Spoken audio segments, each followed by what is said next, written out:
is a cool, realistic world. It's the Nick and Artie Show. Uh-oh. Look out. Here it goes.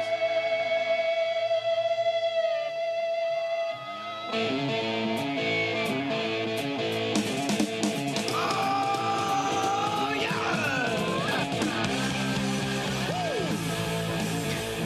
Welcome to the Nick and Artie Show, folks. Thursday night, how you doing? To my right, the living legend, Arthur Lang. What's going on, Artie? Not much, you know. I just did Letterman to promote the show. I just came back from the David Letterman studio. And how'd it go? It went pretty good, I think. It airs tomorrow to promote the Nick and Artie Show. All right. David Letterman said the words nickandartie.com. And he's probably thinking, who the hell's Nick? No. Well, you've been on there. I've been on there twice. The last time was, I think, in early 1700s. We talked about the pilgrimage to Mecca. But apparently you have two good sets, and that's enough of them. I got to talk to the producers over there. But it went good, and you plugged it? It went good, and we plugged nickandartie.com, but it's just funny to see, like, David Letterman, like, nickandartie.com. If I were a director, I would have said, hit it a little harder, Dave, one more time. He kind of mumbled, and it was... Nah, he said it good a couple of times. Did he mention it's an actual radio show? Because when they hear you know, comedians and .com and radio, they think internet radio. Right. Right? Yeah. I already don't remember much about it. Yeah, I don't know. I'm sure we'll get a bump out of it. I was kind of looking at a bump. Nice. That's a trigger. That's it. No. It's also a showbiz term, Artie. Oh, it is? Well, yeah, you know, people have said bump to me in show business. That's right. You want a bump? Yeah, exactly. In the green room with the funny bone Yeah, in Michigan. Yeah, Artie needs a bump. You want a bump? You want a bump? Andy Kendall used to do a great bit on that. Guy What? offered me a bump. He did it on the special, Young Comedian special that I did with him. I'm not going to do it here. It won't do it justice on girly radio. Andy Kindler, a very funny comedian. But the guy offered me a bump, you know. I said, how much for a bump in this town? $80. That showbiz. So that's good. We got some national coverage on that. And what else did he ask you about? He asked you about your health and stuff? Yeah, you know, he asked me, you know, we talked about psych wards and rehab and pills and gambling. It was a fun segment. Yeah, all right. It was a little more interesting maybe than your average, you know. Cameron Diaz interview? Well, no, it would be, yeah, it's probably a little different than if someone from the cast of Twilight had stopped by. Yeah. You know. Nothing more exciting than that, right? Yeah. I love seeing those guys. An extra from Glee. Right. Some chick trying to tell a story. I got my girlfriend twist her ankle coming out of the comedy club and she fell down.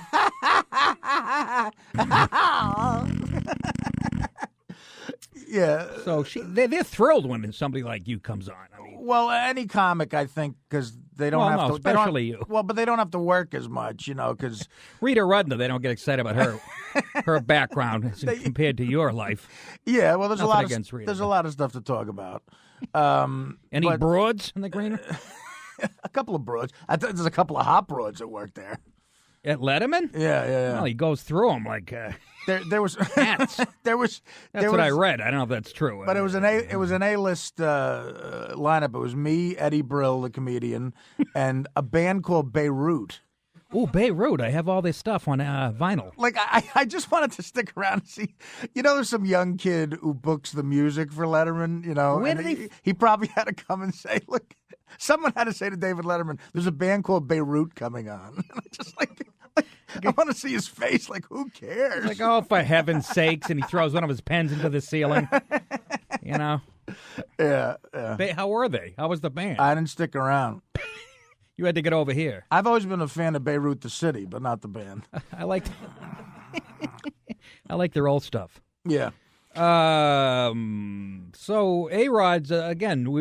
It's unbelievable. You know, and you were yelling at me for defending him, but No, at this point, yeah. You can see how the media just doesn't leave the guy alone. The New York Post is on a campaign, I think, because he sucks so bad in the playoffs to get New Yorkers to hate him. So they just keep showing how great his life is in Florida. Today on page 6, they have a picture of the hottest chick who's ever lived, who apparently strolled out of his house. And yeah, but she was there for core conditioning. Yeah, core conditioning, and nutrition, whatever the hell that means. I don't even know what a core is. But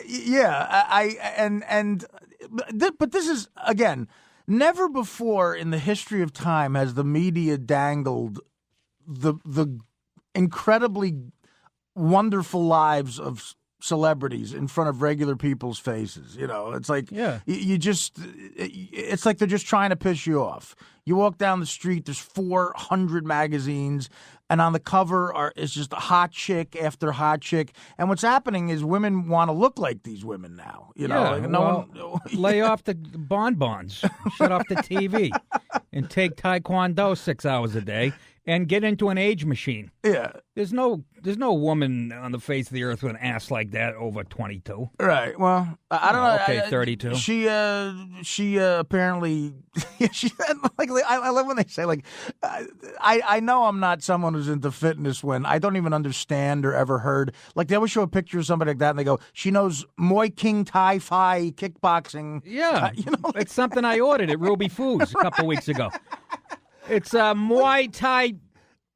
Yeah. How is that different than regular kickboxing? And how many different types of kickboxing are there? And here's the other thing. I'm sorry. I don't care if she's a 5th-degree black belt in that crap. Yeah. She has a 105-pound chin. Right. You know what I'm saying? I'm just saying. I'm pretty sure if I got mad and got in a ring with her, I'd do all right. Yeah. I was really pissed off. Well, no, I used to say that. Like people would say to me, like, that anybody with a black belt could kick my ass. And, like, my one friend said his 11-year-old daughter has a black belt. There you go. And I said, well, listen, man, look, pick a place and a time. And just to prove a point, I'm going to beat the hell out of your daughter. So you met her you met her behind Toys R Us at 3 o'clock? Just to prove that you're wrong, that not everyone with a black belt could kick my ass. I'm going to beat up your 11-year-old daughter. If you want to, you want to see the picture of this chick. She's in, like you said, page 6 of the Post /17 or whatever page it is. Right. It's never Ella on Majors page 6. or Maggers, whatever. Yeah. She's a nutritionist.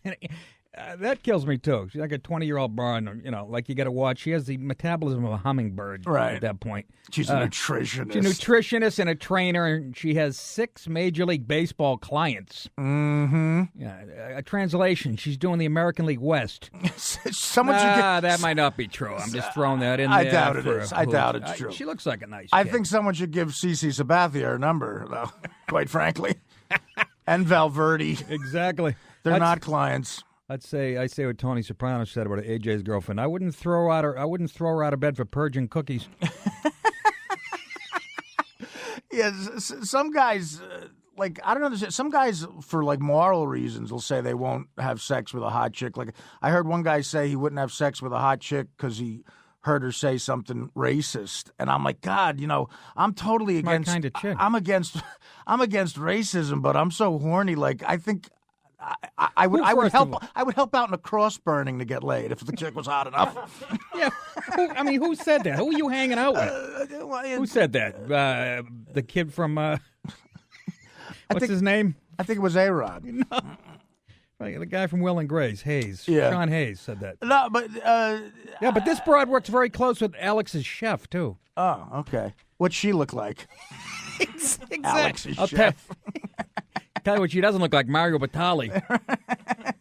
I bet she doesn't look like my chef. As for Diaz, they talk about Cameron Diaz. Well, of course. Cameron will always be a good friend.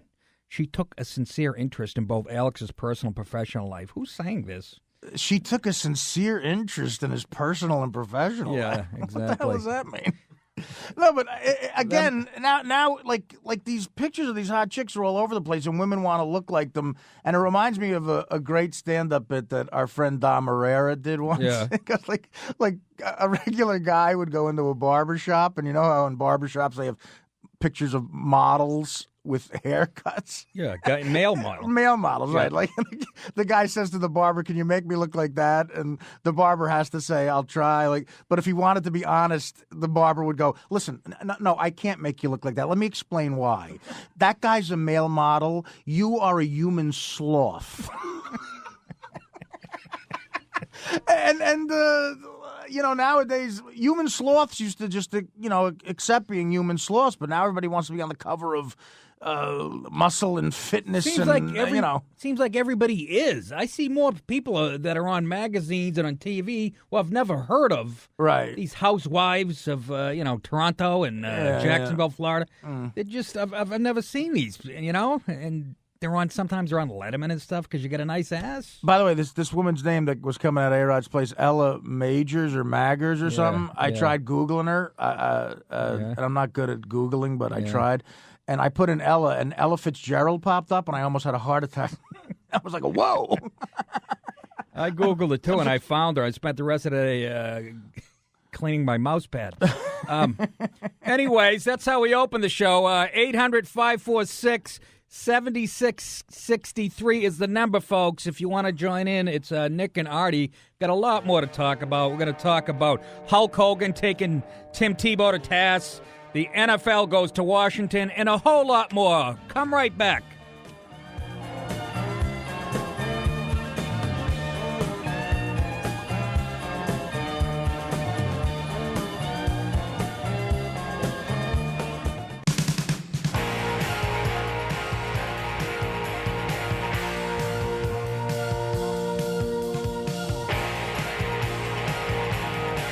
Welcome back to Nick and Artie, the radio show for guys who consider bowling a real sport.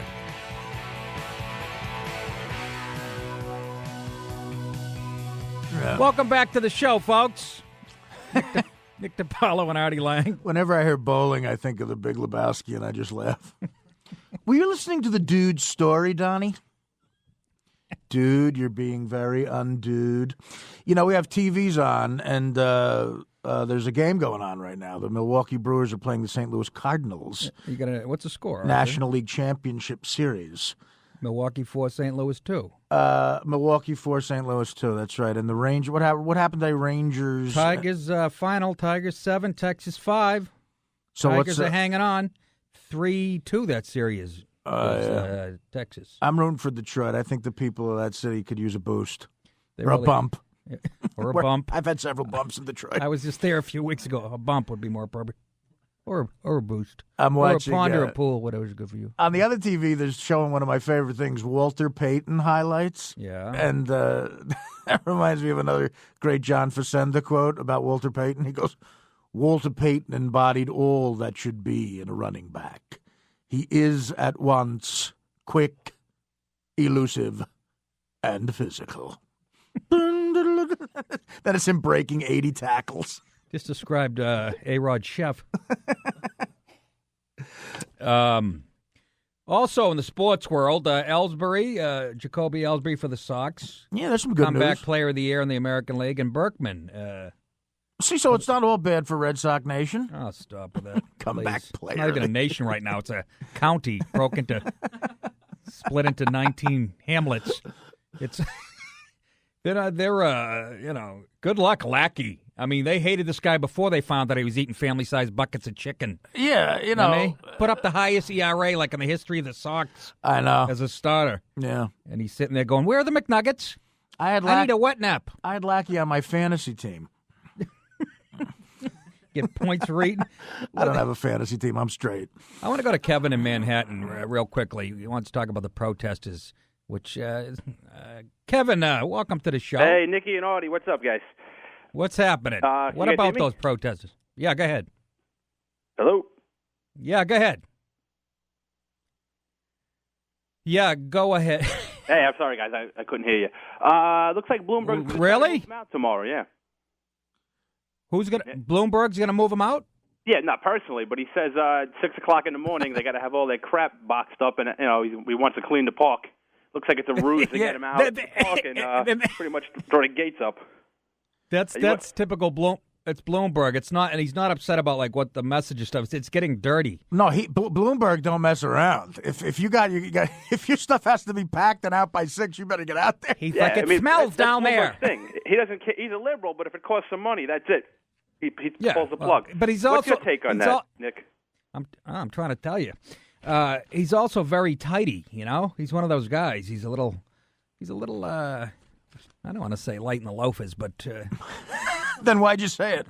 Makes for good radio. But he's like, I'm afraid of Bloomberg. I think I'm a smoker still. Yeah. You can't smoke anywhere. Well, that's what I'm saying. That's why he wants him out. It's got nothing to do with political reasons or anything. He's like, he sees cigarette butts. He's getting all nervous. He saw somebody eating a burger with salt on it. He's like, that's it. Yeah, well, I mean, listen. Yeah, but a guy pooped on a cop car. That doesn't matter. This guy's putting salt on his cheeseburger. Get him out of here. Let me just say that I'm all for the Constitution. I think it's a good thing, and I know I'm going out on a limb there. You guys don't have to applaud that. Thank you. I'm pro-Constitution, but supposedly one of these protesters, and I don't even know what it's about. I just know that I used to have money, and now I don't because of Wall Street, but whatever. You had your money in Wall Street? I had some of it, yeah. I bought Cisco at $55. I think last time I looked, it was like $11. I thought you had it in a Glad bag under your mattress. It's all in an empty apartment in Staten Island.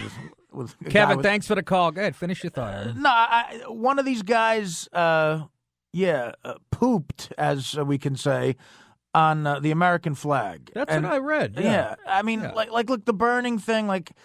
You don't have a problem with that? Well, I do, but I don't think someone should be put in jail for it. But the poop thing, that really, I'm all for the Constitution, but that aggravates me. I don't want to see that. I don't. The Constitution doesn't say anything about moving your bowels. You know? Well, it does. Amendment 2. Oh, really? You have a right to do that wherever? How dare he do that? No, you're right. And I have a similar story. Did I tell this on the air when I had 2000 and when the Cubs, Bartman, that game? Yeah. Remember? Oh, that's right. Me and my wife had an argument. I stormed out of the house. Warm October night. I walked about a mile, got away a mile and a half from our house. I got diarrhea pains. Which are the greatest pains. Just, I couldn't move. Yeah. So I climbed over the fence. It happened to be on DuPont's property. It's like a historical site. And I had to relieve myself and had nothing for toilet paper. Right. So I take my T-shirt off and I look at it. I was going to use it for toilet paper.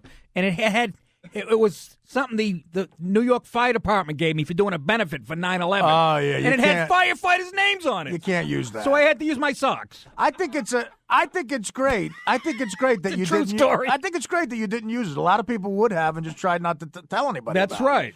Well, like I think that's a fantastic story. The only thing I can't believe is that you and your wife had an argument. That's the only unbelievable thing in it. I've heard some of Nick and his wife's arguments personally in a car coming back from a gig in New Hampshire at 5 a.m. and they are beauties. What were we fighting about, Artie? What were you fighting about? It was about directions. Yeah, no, she was driving. She had it coming. Me and Nick did a gig in New Hampshire, and Stuttering John, the famous Stuttering John, booked it for us, and he booked us in a hotel that high school prom kids would have thought was too gross to smoke weed in. Right. Like it was just disgusting. Right. So at the time, I was tossing a few back, so Nick was sober, his wife was sober, so we decided to drive home because instead of sleep there. And the last leg of the trip, coming back from New Hampshire, it's like 5 a.m. Nick's wife is driving, and she missed an exit. No, I was driving, and she was giving me directions. Oh, no, she was telling you. She told you the wrong exit. Yeah. And then the fight that ensued was like Thriller in Manila. Oh, come on. No hands were changed. Never get physical. Quite frankly, I was afraid to drop you guys off that night. I remember that. Yeah. We had just moved to the place we were living, Tarrytown. And so it was the first time we were coming south from Boston. Right. And we had a little disagreement. So, look, I pull over going, look, I think we have a flat tire. And I go, honey, get out and check real quick. And then I took off. I already thought that was mean-spirited. I thought it was very funny. And but a cop picked her up like an hour later, right? Brought her to the house. I dated a girl. It's not true. What's your friend's name? He's looking at me with Michelle. Michelle's in shock. There's a woman in the studio tonight named Michelle. Very nice, but, I'm afraid that she's going to quit the radio business after hearing us. she may leave America. She's watching history being ruined. I mean, made. I dated a girl once, actually. This is sports related. It was after the Yankees lost Game 2 to the Marlins in 2003, and we got into a huge argument. She gets out of the car in the Bronx and walked across the George Washington Bridge. I couldn't get her back in the car. Her sister had to pick her up. I got home and I was like, I don't know where she is. It was like 2 o'clock in the morning. She's walking through the South Bronx and wouldn't get back in the car. And every time she was so mad at me, every time I tried to pull over and get her, she would tell 5 Puerto Rican kids that I was trying to kidnap her. And it turned out well. They found her up on blocks, missing 2 earrings. Thank God. She walked across the bridge rather than go in the car with me, which gave me a chance to watch the And post. you're making fun of me? What did you do to her? I didn't know what I do to her. I didn't do anything to her. Why was she so mad at you, Artie? I don't know. I the tanning salon gift certificate I got for her didn't work or something. On your 5th anniversary? Yeah, no.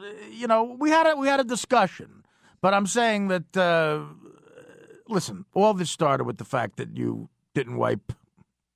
That's right. Wipe yourself I'm a with good the 9/11 American T-shirt. If I voted for Obama, they wouldn't have thought twice. An Obama fan would have used that T-shirt in a second.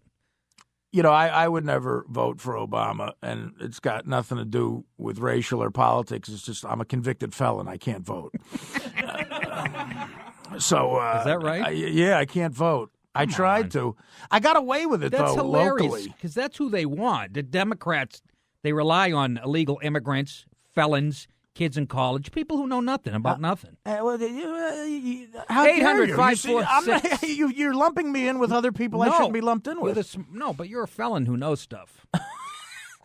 It wasn't a class A how felony. many grams at a kilo? 800-546-7663. I don't like how I'm being portrayed in this segment. Well, look, you got a reputation, and I'm squeaky clean. Sure, I lose my temper at my wife once in a while, but Once in a while.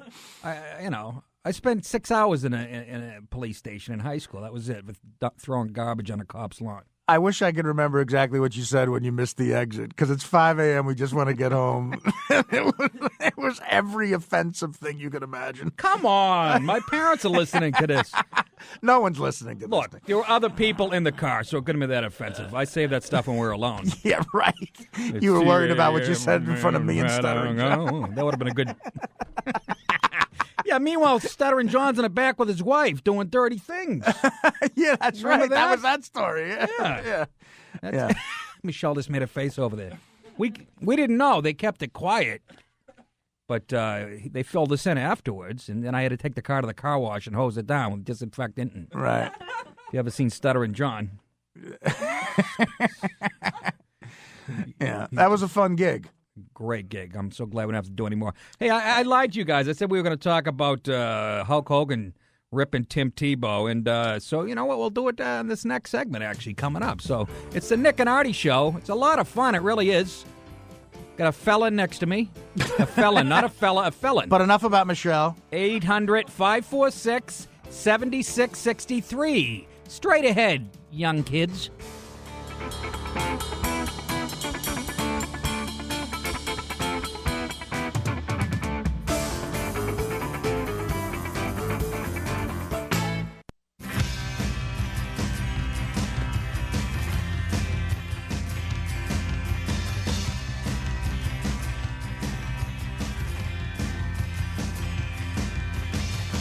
If you want to talk about X's and O's, go play tic-tac-toe. Here's Nick and Artie. Hey, welcome back to the show. Go play tic-tac-toe. How rude are we? I know, that was some strong language. I got to take credit for that one. That was one of the first ones when they wanted some bumpers. Yeah. Sounded funny at 3 in the morning. A lot of stuff does. Yeah, exactly. Anyway, there's a guy on the line that wants to ask Artie a question about Letterman. Bob, welcome to the show. How's it going, Nick and Artie? Good. I was wondering what's the deal with the Letterman appearance? Are you nervous for it, or how do you feel about it? Because usually you get nervous about it, right, Artie? I always get nervous. I think any comic will tell you get a lot of anxiety before you do a talk show. But I actually taped it already. I taped it tonight, and it airs tomorrow. Oh, so, really? Yeah, it went good. It went really good. All right. Are you doing any more appearances, Art? Say it again? Are you doing any more stand-up or? Yeah, I'll be doing stand-up. Hopefully me and Nick will be doing stand-up as early as the new year together. We'll be doing gigs together. It'll be fun. Yeah, that's all. Glad you're excited about that, Bob. Don't fall out of your chair over the excitement. No. I mean, I want to see Artie at least. Oh, jeez. Hey, Bob. Yeah. Hope you find a lump in your armpit tonight. All right. Red Sox sucks. See, Nick knows how to handle a heckler. Exactly. Can we? Okay, we're done with the call. It's still up on the screen, so. That kind of sounded like you and your wife coming back from New Hampshire. Bob's a jerk. Hey, he's a listener. He's a jerk. We need listeners, and Bob's a listener. I like him. Yeah, he's a jerk. I don't need him. Hope he never listens again. I hope he never listens to his doctor, his primary care physician, tells him he's got emphysema. I'm just kidding, Bob. Terrific. 800-546-7663. This is the radio show, okay? It is, yeah. Not many radio shows want a listener to get emphysema. Let's talk about Tim Tebow and I don't know. Hulk Hogan was on ESPN and they asked him about what he thought of Tim Tebow, and I guess he had a few words to say. Let's hear. Can you motivate? I got to be honest. Tim he was Tebow really and good. the Denver Broncos. Well, Tim Tebow looks like my shadow at high noon, brother. At the end of the day, my arms are bigger than his legs. And, I can make his back crack, his knees freeze, or his liver quiver just by pointing at him, brother. So at the end of the day, if you want to be the bigger motivator, you got to have millions and millions of TiVo maniacs, which you don't, on your side. And that's why my millions of Hulkamaniacs, when I start tearing this shit apart and ripping it apart, everybody wants to know, what you gonna do when Tim Tebow, when Hulkamania runs wild on you?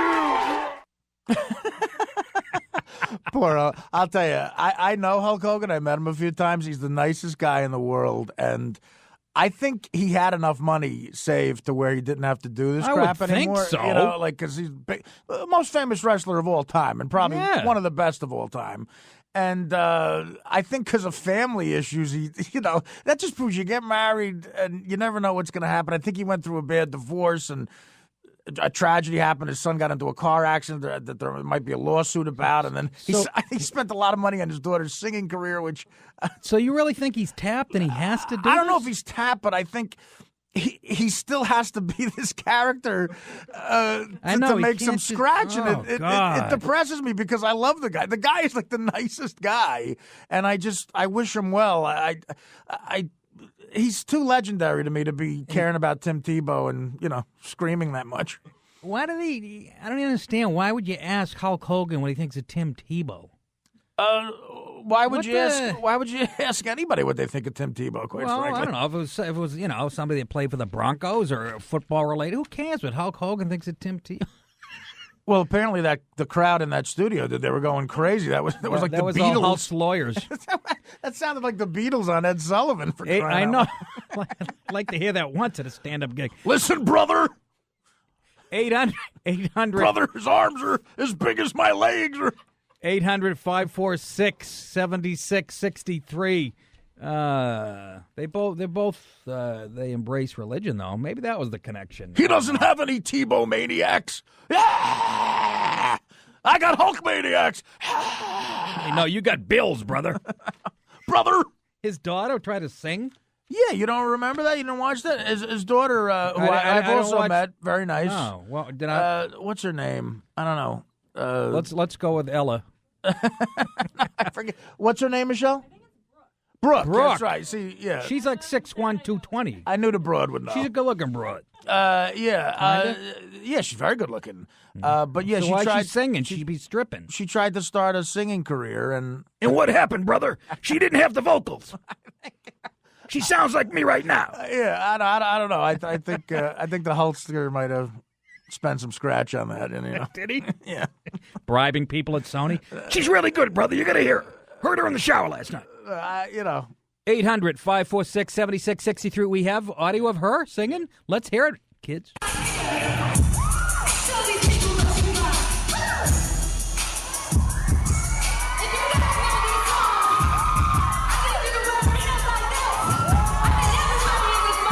He's good.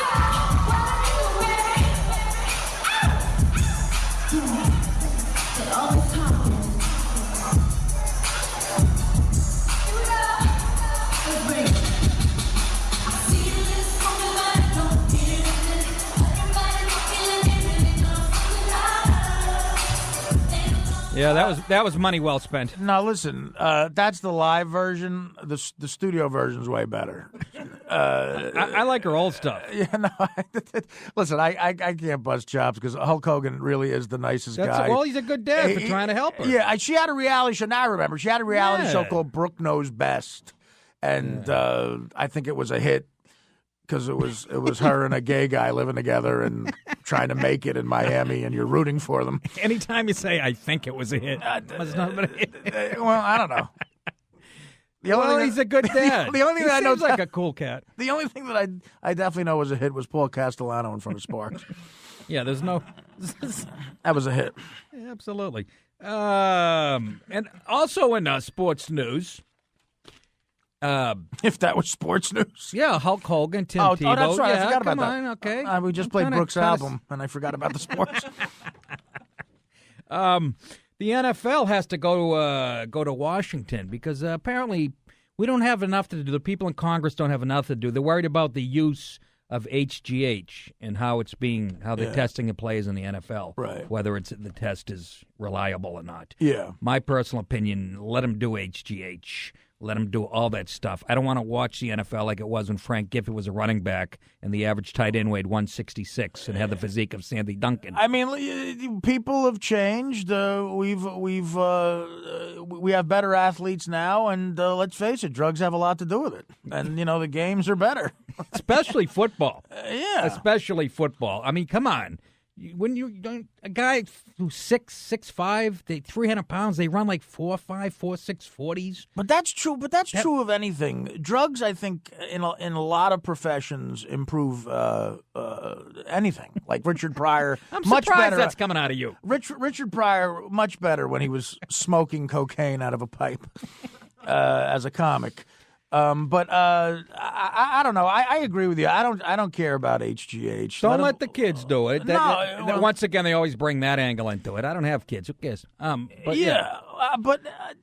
there is a point there though, because kids do look up to these guys and they're like, "How do I get into the NFL? I guess I got to do HGH." Yeah. They're looking up to an idol who's 5'10" one week and he's 6'6" the next week, tall enough to hunt geese with a rake because he's juicing. That's like when a young comic asks me how to make it, I give him an address in Washington Heights, and I say I was here a lot. I don't know. So I was at this address a lot. Then all of a sudden I was on television. I forget how. Well, we'll get into that in a little more detail on the other side of the break. We'll talk about exactly why they think the test is unreliable, and again, it doesn't. I think it enhances the game. The faster, the more violent. Makes for faster violence. Sounds like it's why we don't like soccer. Sounds like the latest Nick Cage film coming out, I think. 800-546-7663. It's the Nick and Artie Show.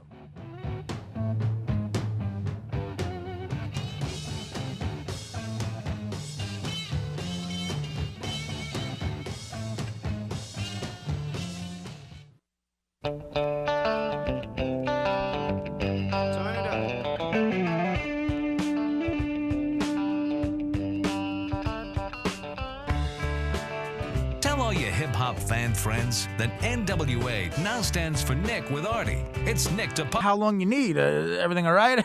Wait, how do you react to that? You don't want to I know how I'd react. I go, what are you talking about? But... Did it come out of your body?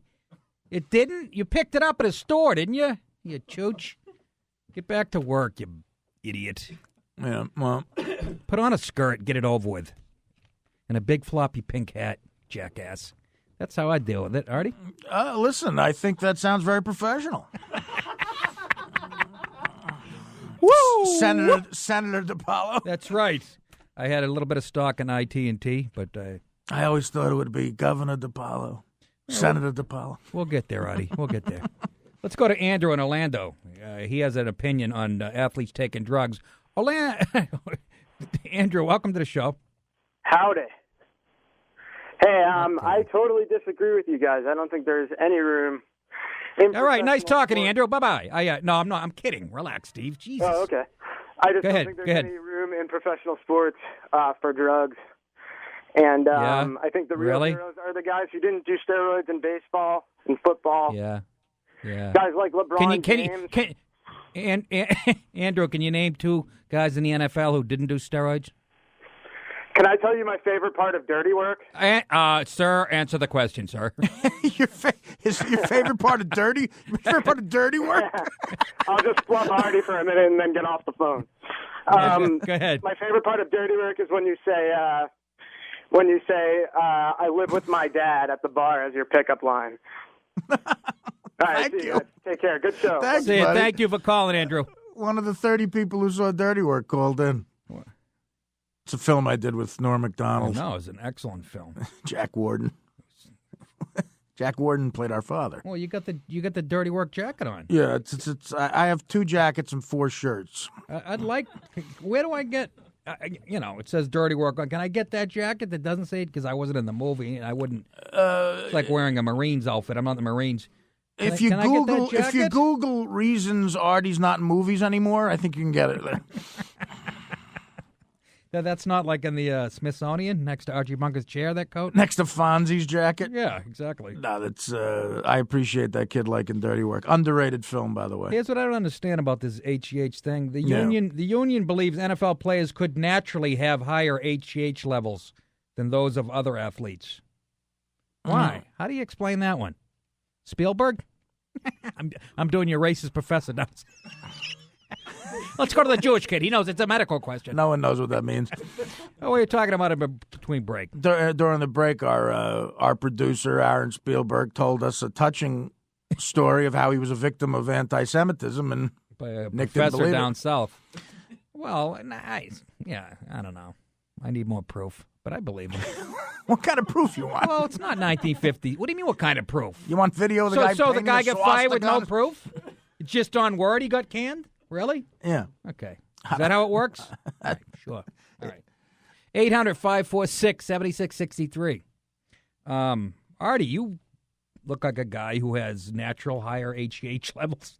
Or is that THC? I've grown a lot as a human, and I listen. I sort of agree with that guy that the heroes are the guys who didn't do the drugs and were able. I agree. You In never hear it baseball. connected to Jeter. You know, Even if he was doing, you wouldn't hear that. He's so protected. By who? By the league, by everybody. He's the Wayne Gretzky of baseball. Yeah, all right. You know what I mean? Yeah. A-Rod, they couldn't wait to get that story out there. And Well, so, You know. again, we're arguing. You're defending A-Rod. He supposedly, yeah, with facts. But go ahead. with I wanna get facts. away. So you think? I think Jeter doesn't look, in my opinion, like he did steroids. Like if you look at pictures of A-Rod when he first came into the league and Barry Bonds when he first came into the league, Yeah, you I'm can not see saying a big Jeter difference. did steroids. I'm just saying if he did, I don't think you'd hear about it. I know what he. He's like the spokesman of baseball. That's all. Gordie Howe, you know. I think Go- Jeter did Minka Kelly and half of the cast of Half of the cast Melrose of Place. Melrose Place. 90210 and Pan Am. Every year there was for a little while a different actress sitting next to Jeter's parents at the playoff It was like game. a casting Like, couch. it really was. Like there was a different actress every year sitting next to Mr. and Mrs. Jeter in the box, trying to make small talk. I Like, like his mother's probably like another idiot. When I saw Tina Louise, that's when I said, well, he Excellent gets everybody. reference. Anyways, Excellent reference. These kids don't know Tina Louise. what's they do? Who's Tina Louise, Michelle? You haven't made a reference? I can name 3 references you've made. this week. I love it. I'm not telling you not to do it anymore. I'm All just right. saying, we don't gotta blame go. I'm up against a hard break and against a bunch of hard asses. Tina Louise we'll, was. we'll be back right after this. Ginger.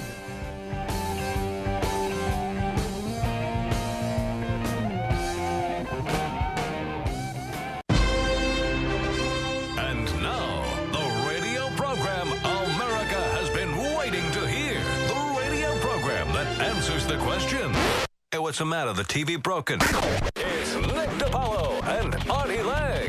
The Nick and Artie Show.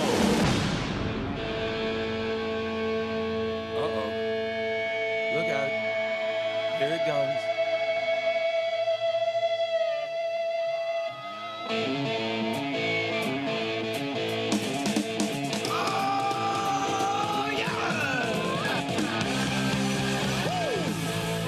Yeah, welcome back. Hey, that announcer we hired really knows how to deliver a joke. It's like getting hit with an Uzi. We have to pull that one out. Or the TV broken line, is that what you're talking about? No, I'm just saying, the guy's delivery is a little stiff. He's got to get drier. It's like exactly. He's like the guy who announced Al Davis's death. Al Davis dead at 82. And now, for your entertainment. I know. Casey Kasem, like. Last segment, we were talking about the NFL and HGH testing, and me and Artie have never done it, but maybe we can talk to somebody who maybe tried it or knew somebody who did it. We got Chad Eaton on the line, former New England Patriot, Seattle Seahawk, and Dallas Cowboy. Chad, welcome to the show. Oh, what a great segue. Perfect. Yeah, so HGH, perfect. And listen, I know both of you have never tried it. I mean, I've seen you guys. Yeah, maybe you need it. Maybe you might need it. Right. I never knowingly tried it. Well, hey, Chad, you're you from Barry Bonds, totally fine. Just rub some stuff on your body. Who cares? Right. Chad, you're from Exeter, New Hampshire, right? I am. I totally am. Now, listen, I'll tell you what's funny that. Now, Artie, listen, big fan. Okay, Nick, I don't know if you remember me from the Patriots, but I'll tell you what, you guys, listen. This show is going to work great. This is going to be a fantastic little get together you guys have. I love it. All right, man. That's coming from a guy who knows. Thanks, Chad. We appreciate that. Spread the word, brother. From an athlete, I grew up in Massachusetts, north of Boston, so I used to go up to Hampton Beach and chase girls when I was in my early teens. Yeah.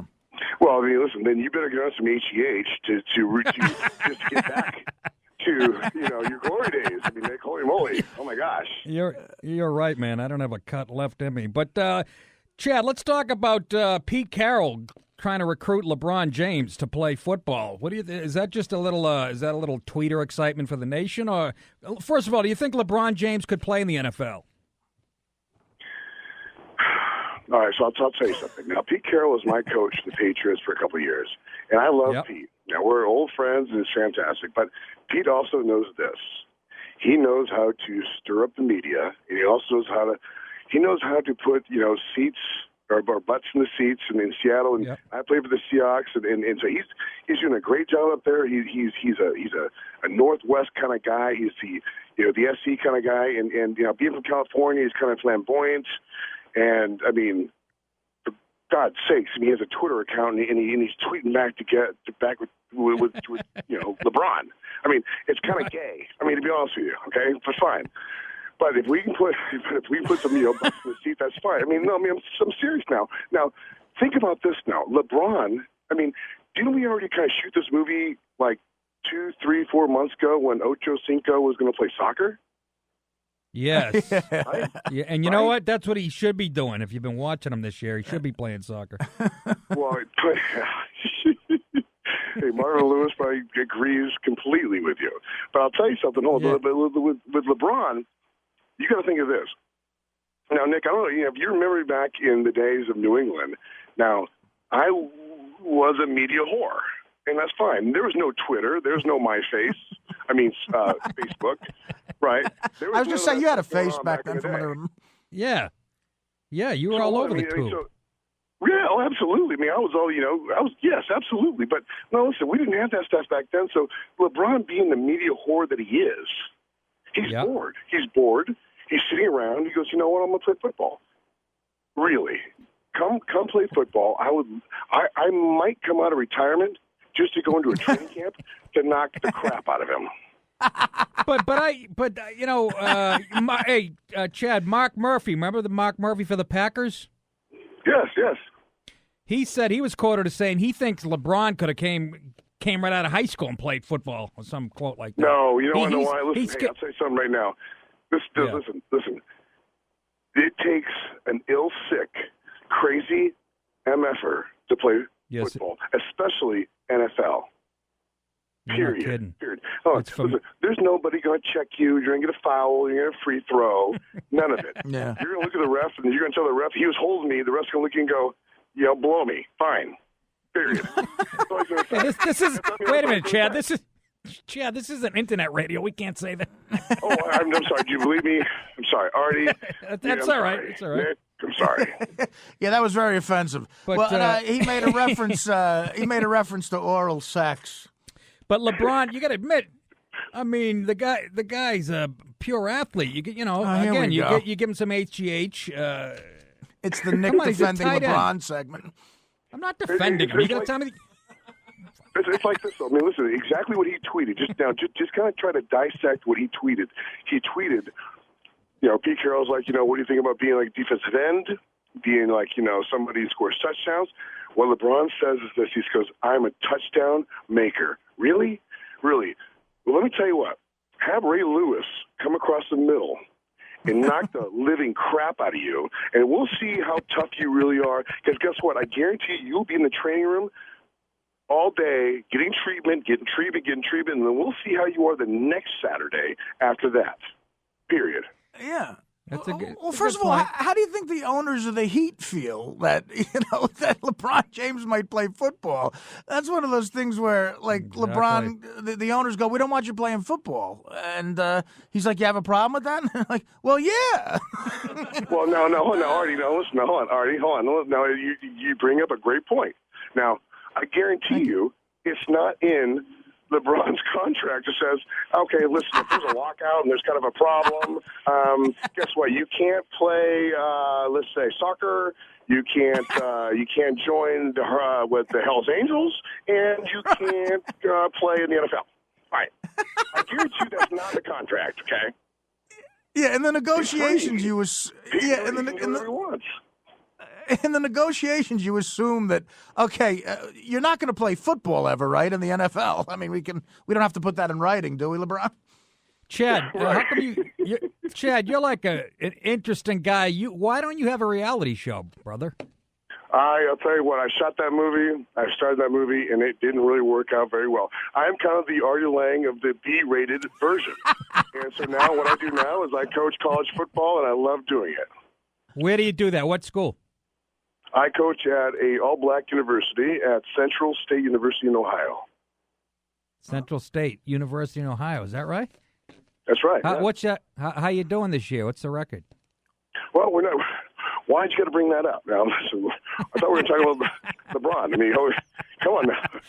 No, I just wanted to see maybe LeBron could go there and just test the water. You have a bad record. Are you sure it's all black? Oh, I know. Stop it. Hold on. Yes. I'm going to start recruiting LeBron right now, see if he has any eligibility left to play football in college. Right. Because he could really help us out. And, if he did, I'd really love him. But the NFL, I don't think so. No, you got to be a special breed, like you said, man. That's for men only. It's like, reminds me like prison. Think about this. Hold on. But think about this, guys. Hold on. Now, if he would have said this, instead of saying the touchdown maker, now, if he would have said, I want to rush the passer. I want to sack quarterbacks. I want to disrupt offenses. I could be a defensive force. Then my whole interview, my whole deal on LeBron right now would be completely different. Because that's what I did. I mean, I was a defensive lineman my entire life, and it takes a special person to be a defensive lineman. Now, everyone wants to score touchdowns and get their name in the paper and go out, and get laid, and fine. Do you. It's good. Okay, fine. But listen, if you're a defensive player and you can disrupt quarterbacks and offenses, that's sexy. Now, if he said that, if he's going to be a defensive end, then my whole take on LeBron playing in the NFL would have been different because he would have been a great defensive end. Well, I'm going to call him right now and tell him to. Yeah, I think Heat fans are saying. Nick, just tweet him. Just tweet him. You'll be fine. Yeah. Hey, Chad Eaton, thanks a lot, brother. We want to have you back because you are. You said you're a media whore, but you're very entertaining, and we enjoyed it. Absolutely. Hey, you guys are great too. Thanks, man. We'll talk to you again. That's the great Chad Eaton, folks, and we'll be back to talk a lot of stuff. My favorite story is a guy giving women breast exams door to door. I wasn't even a doctor. I got to call this guy and see what the secret is there. It's the Nick and Artie Show. Stay with us.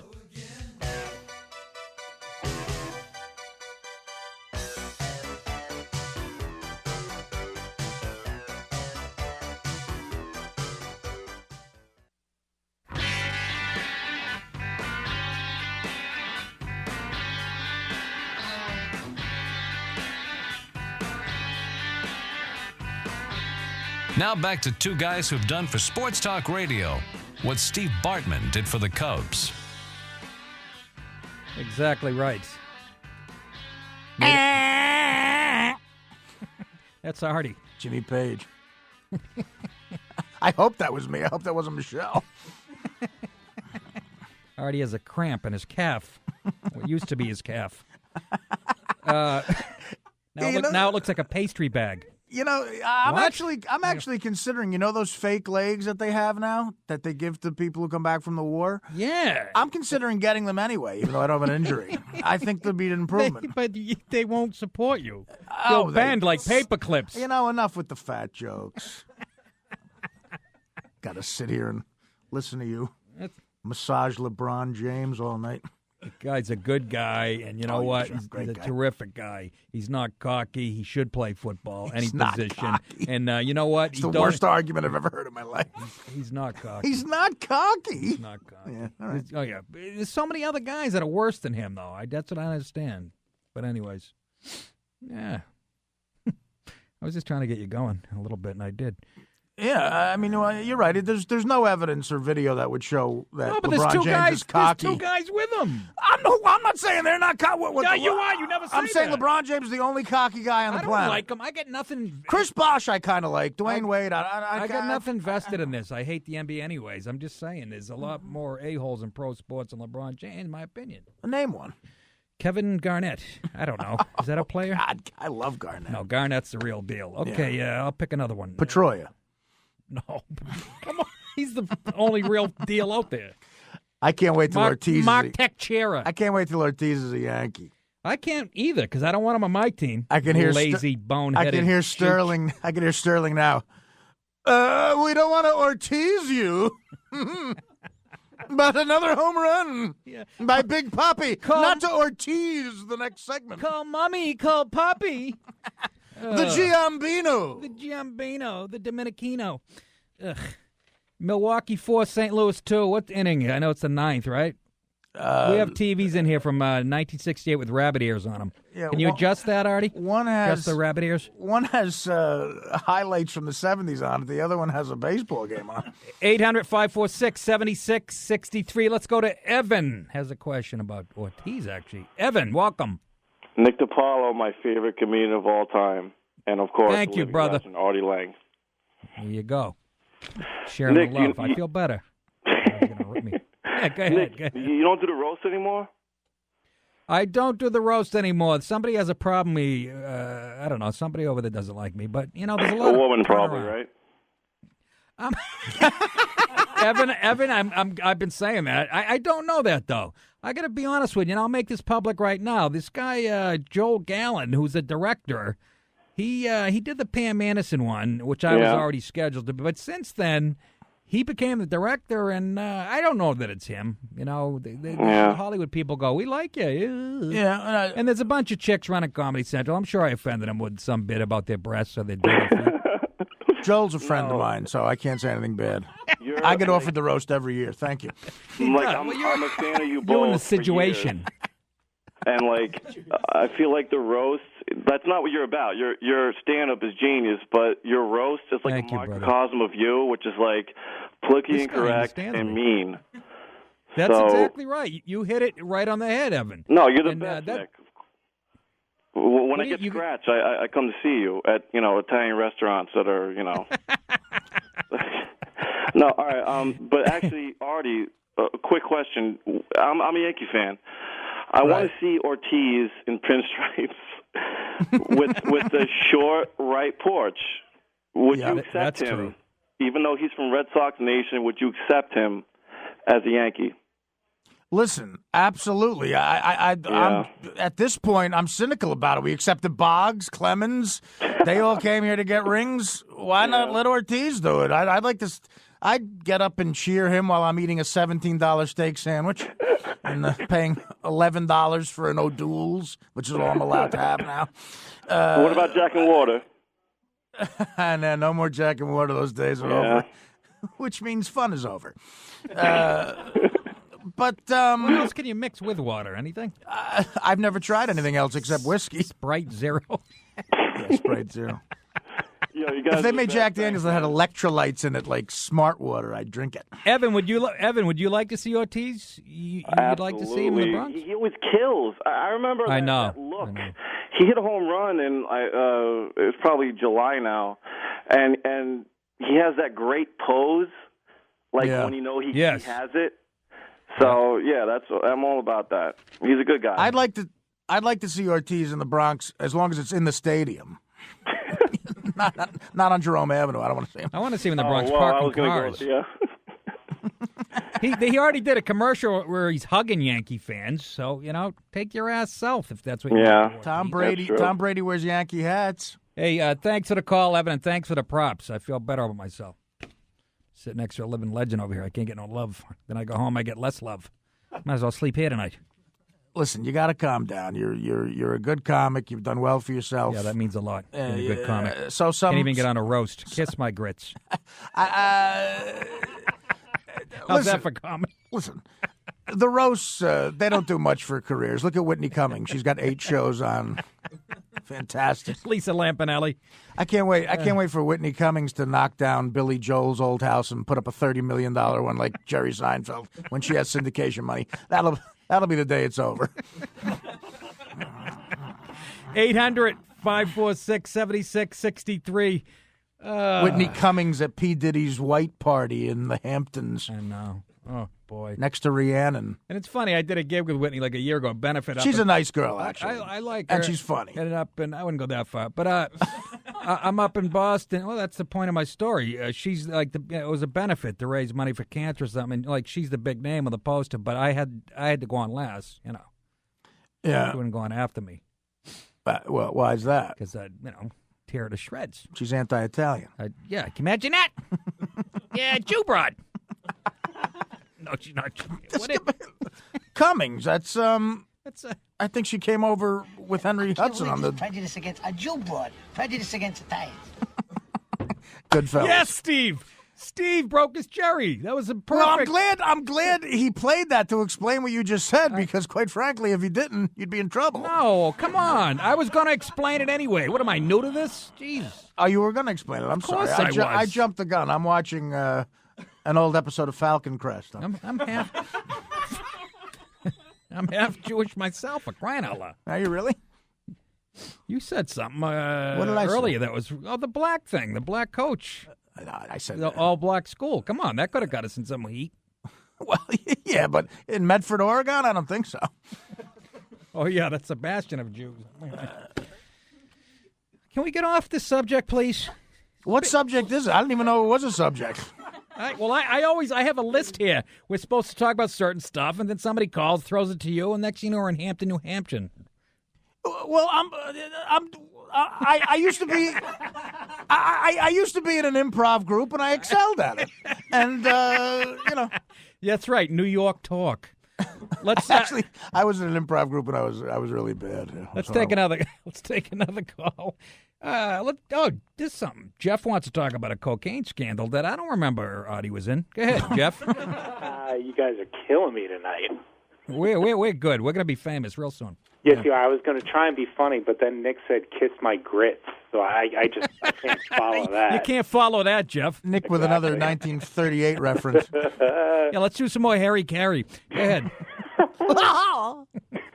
Okay, Artie, I'm glad you're doing well, and glad to hear you back on the radio. But I got a question for you. The cocaine scandal of 1985, okay? If you had to party with one of these guys, who would it be? Dave Parker, Dale Barra, Lee Mazzilli, or Keith Hernandez? Oh, I remember Wow, that. if I had a party with one of those guys, yeah. I'd have to say Dale Barra. Really? Because there's a chance I might meet his father all coked up and get to listen to him. I think listening to Yogi Berra's quotes all coked up would make him even funnier. Nice. Yeah, Dale Barra. Dave Parker would be fun to party with, though. Yes, I think he's got some Popeye's fried chicken. I think that's what he's doing now. So, I don't know if that... Yeah, you know what? He sends it to the Red Sox locker room, I heard. Yeah, you know what? Doesn't Dave Parker remind you of David Ortiz? Don't they? Like, they're both big, fat, black, left-handed bats. They kind of look alike. You just described my prom date. Get out of here, Artie. Dave Parker doesn't remind me of Ortiz because he was never a Yankee. And Ortiz will be in about 6 months. I hope so. Well, there you go. Really do. You're going to eat those words, my friend. Well, look, it crossed. Thanks for the call, Jeff. By the way, it did cross my mind that short porch and right and yeah. Is there still even a short porch and right? They changed the stadium so much. Yeah, there is. Ask Cano. I mean, you pop one up and it blows. It blows into the upper deck. Yeah, Cano sucks. Did I say that? Now, how did you get that from that? You said that Cano's the benefits... best player in the American League, in my opinion. Oh, thank you. Well, where are you getting that? I don't agree with with saying. There's a jet stream. I don't either, Pedroia. But listen. Pedroia. Yeah. No, Texera. Texera. And I refuse to say it any other way. You can't say it any other way. Oh, sure. Go at me because I had to go to summer school to get a diploma. Mr. Frat Party. I know. I see the 30 here, but we got a clock in here, but it's on L.A. time, just to, bust my chops. And you're like, well, it's an easy math. I don't want to do the math. I want to look down and say 11. I want to know what time it is here. Artie? Well, I mean, I agree with you. It's weird that it's on L.A. time, but just to do a quick +3, I don't think is... Well, it's easy. You're just, sitting there taking pot shots. I have to... drive the car and do math. I'm not a good host. I'm not either. You gotta. I'm not. Who are you kidding? You're gonna be hosting this thing in a week. No, the way this thing's going. I'm not a good host unless I have a virus. Then I'm an excellent host, according to my doctor. Hey, folks, we got a lot more. We're going to talk about Michael Myers, the actor. He went down to Wall Street and to support those fine young kids who don't shave their legs or douche. And I mean, if the guys don't do that, it's fine. It's all of them. They're useless. I like to go down there with a fire hose, like 1955, and just push them into the Hudson, leaving this slimy trail of garbage. Easy, Joe McCarthy. Anyway. It's the Nick and Artie Show. We'll be back right after this.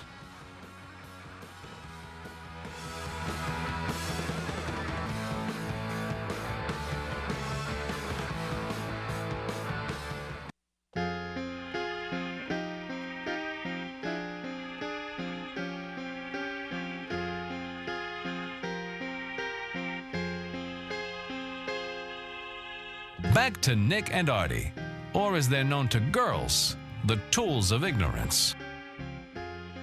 Ooh. The tools of ignorance, Artie. Welcome back, folks. 800-546-7663. I always love to hear a classic rock song interrupted by a guy who should be DJing a bar mitzvah. I know.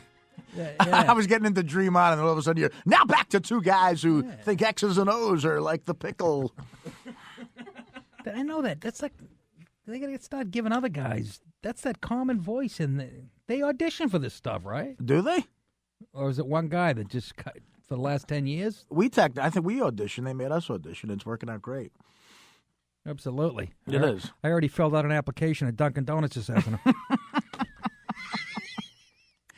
I mean, Waldo. He done it again. Guy's going to go back and make a beef about this. For the love of Mike. For the love of Mike. Yeah, what a segue.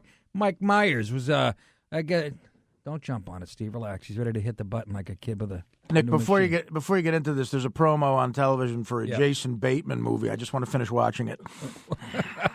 Can't get enough of him. Let me guess, Lifetime Network, and he's beating his girlfriend? When did he come back? Who cares? He signed with Barry Katz. Go away. Mike Myers of SNL fame and all the other movies, the Austin Powers movie. He was down on Wall Street, with the protesters, and I don't know why we give a crap what he thinks. He's a Canadian who made his zillions here in America. I really don't care what he thinks. Well, socialist jerk. No, he's a good socialist. Guy. How dare you? Well, Canada, Artie. I'm a huge Mike Myers fan. He's great. The guy from Halloween, I mean. The movies. Yeah, exactly. This guy, however. No, Mike Myers is a very talented guy. I mean, you got to admit I guess. that. Well, I don't have to admit anything, Artie, but okay. I really don't. I mean, he's not... he is. He's unbelievably talented. And he's let's hear what he had to say about the protesters occupying Wall Street. My only agenda is the creation of a level playing field, so that I grew up very, very working class, and I hope that the system changes towards inclusion, and that's it. And that's what I love about this so far, is that people are peaceful, they're respectful, and that it seems to come from a place of love, and that's where you want to be. Great. When do we go back to 1960? See, I'd love to hear him do that as Dr. Evil. I think it'd be a lot of... Yeah, he said it's peaceful. Guy takes a dump on the cop car. It's peaceful. That's what... Well, yeah, it's disgusting, but peaceful. And what does that mean? Inclusive. It is inclusive. What other country's more inclusive? Why are people coming over here on rafts and inner tubes? It's such a bad place. Yeah. Get off your ass. Get a job. Okay. Okay. Listen, my God, it's calm inclusive. down. I'm just sick. Come on. I don't know anything about politics. I just don't like that they're causing traffic. These people. I hate traffic. What are you down there circling in your car? I don't know. Like every time I get the paper, I get the paper every morning. No, it causes in New York City. If someone like throws out a refrigerator on 38th Street, it causes traffic in Brooklyn. You're making a good point because I mean, and people are dying in ambulances in traffic because these guys are out there. I mean, maybe I'm for what they're for. I don't understand any of it. I get the paper and I just look for who A-Rod's banging. Well, they'd be against A-Rod because to be successful, make that kind of money, that makes you evil to these people. Yeah. You see, but nothing is stopping Mike Myers from writing a big check. He can pay as much taxes as he wants. There's nothing. You can check a box where you say, I want to add an extra $1 million to my taxes. Right. So do it. Put your money where your mouth is. Well, I like remember that time. Remember that time? I think it was actually Martin Sheen lived in Malibu and wanted to move a bunch of homeless people to his backyard, and like all the supposed Hollywood liberals who live next door to him, like Streisand and Johnny Carson, were like, "Guess what, Martin? That's right. You don't want 500 homeless people in Malibu? Well, no. We have homes. That's exactly right. Yeah, Mike Myers, talented guy. I don't know what he's talking about. I don't know what the protest is about. I just told happy. you what it's about. I'm just happy. You know, J-Lo's dating again. I don't know. I mean, they do have a point that the rich Wall Street guys, there's some shenanigans going on, but well, definitely they don't have a cohesive message down there. You interview one of them, and they're talking about the EPA. The other one's talking about global warming. There's no cohesive message, and it's not going to help. Let's not get too political. You're right, but it's not going to help the Democrats because. Back in the 60s and when they had that convention in Chicago and all the fistfights and it hurt the Democrats. Right. It did. Nixon, benefited, right? Nixon won the election. I guess. Did he? I don't know. Yeah. Ask Steve. Nixon. Ask Steve. He turned 19 yesterday. He'll tell. Let me just share this. Yeah, he did. Nixon was president. But the point being is when you're that rich, nobody's stopping you from writing a fatter check as far as paying your taxes. That's all I'm saying. Well, it sounds like you're contradicting yourself. It sounds like you're mad at a rich guy. You usually like the rich guys. You defend them. I do, but not one like this. Or a Canadian. Like Martin Sheen, Martin Sheen's neighbors who say, don't, always defending the homeless too, not in my backyard. That was Put him funny. next to Artie's house and Nick's house. And, Let's go to. I plan on being homeless in about 2 weeks. Let's go to Russell in North Carolina. His wife's mad at him for something. Russell, welcome to the show. Hey, good evening, gentlemen. What's happening, Russell? Nick, this one is for you. I thought you were going to kick out of this. So, oh no. The local elections in my city were a few days ago, and I honestly, I kind of am one of those middle of the road guys on a lot of issues. But my city's about $1.5 billion in debt. So, at the end of the day, my wife and I are kind of, going over the results, and she's like, well, you voted for the bond measure, right? And I was like, no. And she gets so offended. It's a $16 million bond measure for bike paths. Nick, we don't own a bike. We don't own You don't have a bike? Well, buy one. I will buy one. Yeah, but, she was she's like, you don't vote for the right reasons. You vote for your own interests. We're $1 billion in debt, and you're upset for bike paths. Oh, Yeah. She sounds like a mouthy broad. That was I'll Artie tell, saying that. I'll tell her you said that, Arthur.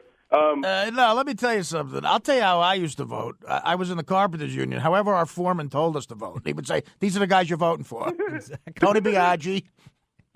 Tony Biaggi. Vote for Biaggi. I love you guys. It's a great show. And Artie. Yeah. Brian Piccolo's very sick.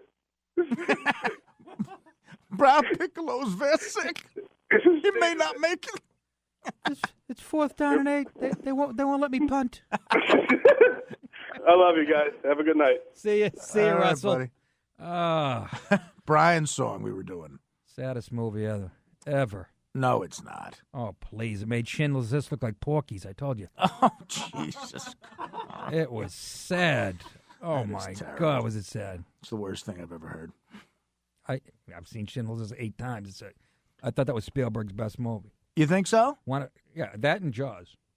Jaws is, Jaws is one of my movie favorite about a movies fish, of all. I'm trying to, I'm trying to think of a way not to be offensive here, but Jaws, I love Schindler's List, but I like Jaws better. Or his first. Do you remember Duel? No, and no one else does. Well, okay. I guess we shouldn't talk about that or the space landing either, since nobody was born. But the space landing.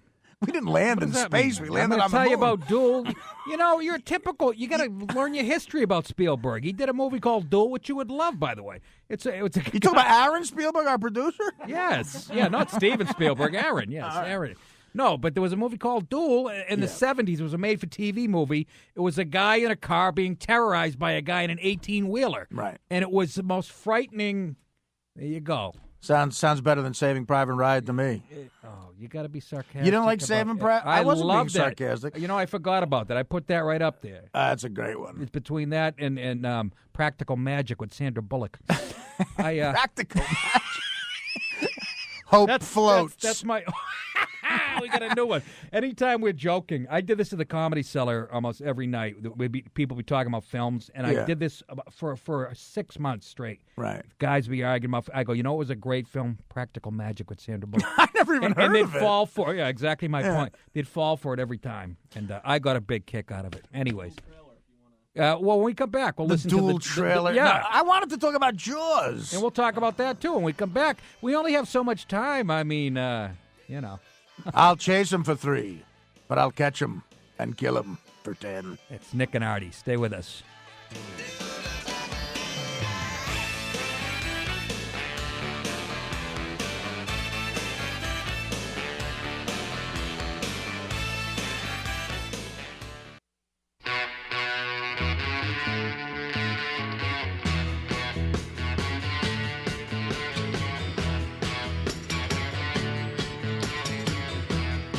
Now back to two guys who use their man boobs as chest protectors. Speak for yourself. Hi, folks. Nick and Artie, 800-546-7663. Mm-hmm. Join in the hilarity. My favorite story of the day, and I know this is a sports show, but by the way, Detroit over Texas 7-5. Milwaukee. Is that a final? Good. Now let's talk about Jaws for now. Milwaukee over St. Louis. Is that a final? Aaron, is that a final? Okay, terrific. Don't worry about it, Chief. It won't be permanent. Chief. Hooper drives the boat. We're going to need that for the third. Start a boat, aren't you watching? We'll get to that. You go in the water. Cage goes in the water. Shark's in the water. I shark.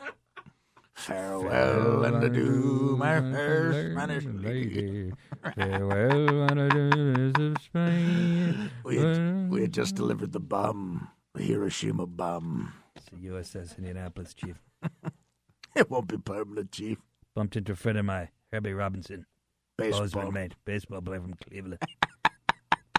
Bobbed up, bit in half. You know the thing about a shark's eyes, like a doll's eyes, like a lifeless eyes, black eyes, till it doesn't seem to be living, till it bites you. And we were talking about that, and which is Spielberg's best. But let's play the trailer from the movie I was telling you about. One of his first. It was a made-for-TV movie called Duel, where a truck an 18-wheeler terrorizes some guy in a car. We have the trailer for it, I think. We do. Do we? Yeah. Steve's typing away like he's writing the trailer right now. Right.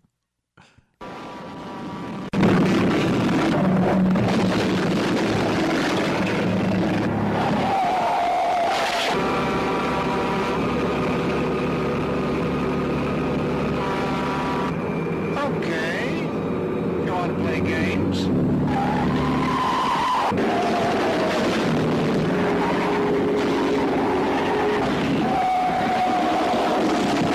Sounds like Artie's ride home after the show. What the hell was that? It sounds like the guy that picked you up in Don't make your fun Escalade. Don't make fun of Jose. Oh, is Jose?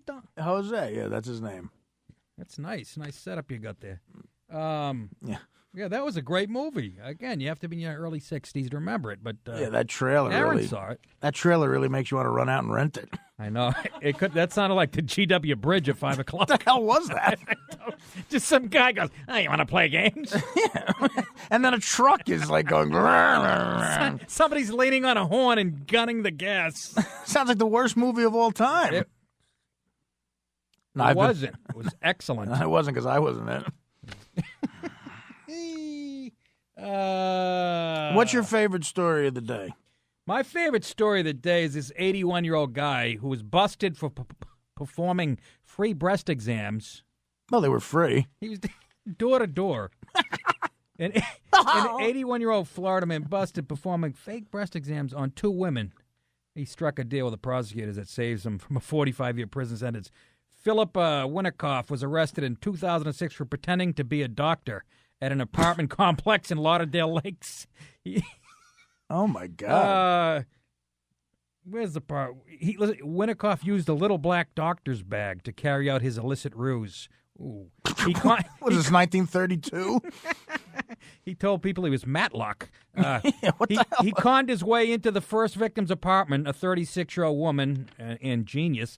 Then once inside the residence, touched the victim's breasts. The woman realized something was wrong when he moved his hand down into her pants. Wow. Wow. Maybe she had low-hanging breasts. Come on. That's how I'd defend it if I was his lawyer. Yeah. She sounds like a regular genius, this broad. He did it. Yeah, he did it to 2 of them. But what's funny is there's a picture of him, and he looks like Milosevic. He looks like he just massacred a bunch of. Yeah, yeah. Look, he looks like Joseph Stalin's angrier brother. Yes. Would you let him in, even if let's say he was, having a heart attack on your porch? I wouldn't open the door for this guy. Yeah, no, he really does look like trouble. How do you fall for? How do you not? I mean, it's so funny to me. He's posing as a doctor because he has a black bag. They fall for it. I used to do a bit of plastic. There was a couple a few years ago in Queens. They were doing plastic surgery out of their apartment. They weren't even doctors. And they disfigured about 10 women. I used to have a bit on it. Pull it up, Steve. You got the clip ready? That sounded spontaneous. Yeah.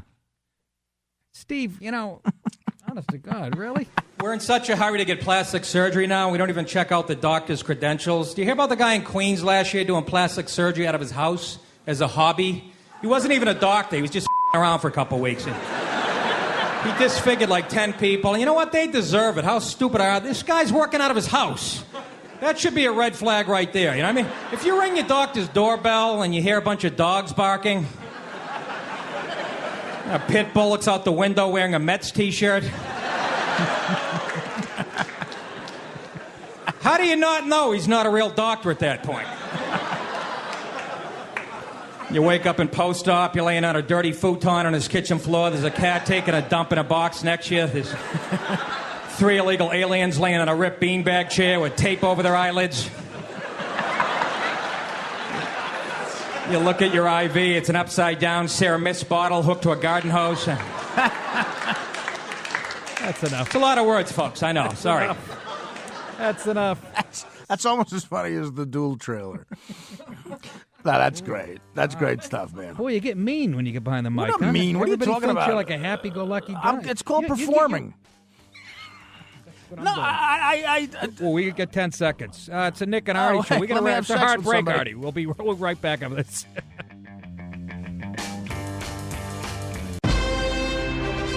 And now, the radio program America has been waiting to hear. The radio program that answers the question. Hey, what's the matter? The TV broken. It's Nick DiPaolo and Artie Lang. The Nick and Artie Show.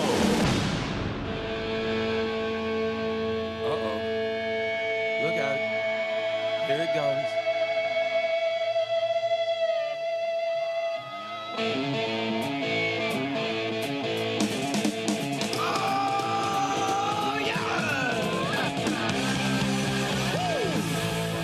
Yeah. I refuse to do the show during an episode of The Big Bang Theory, so Nick, you're on your own.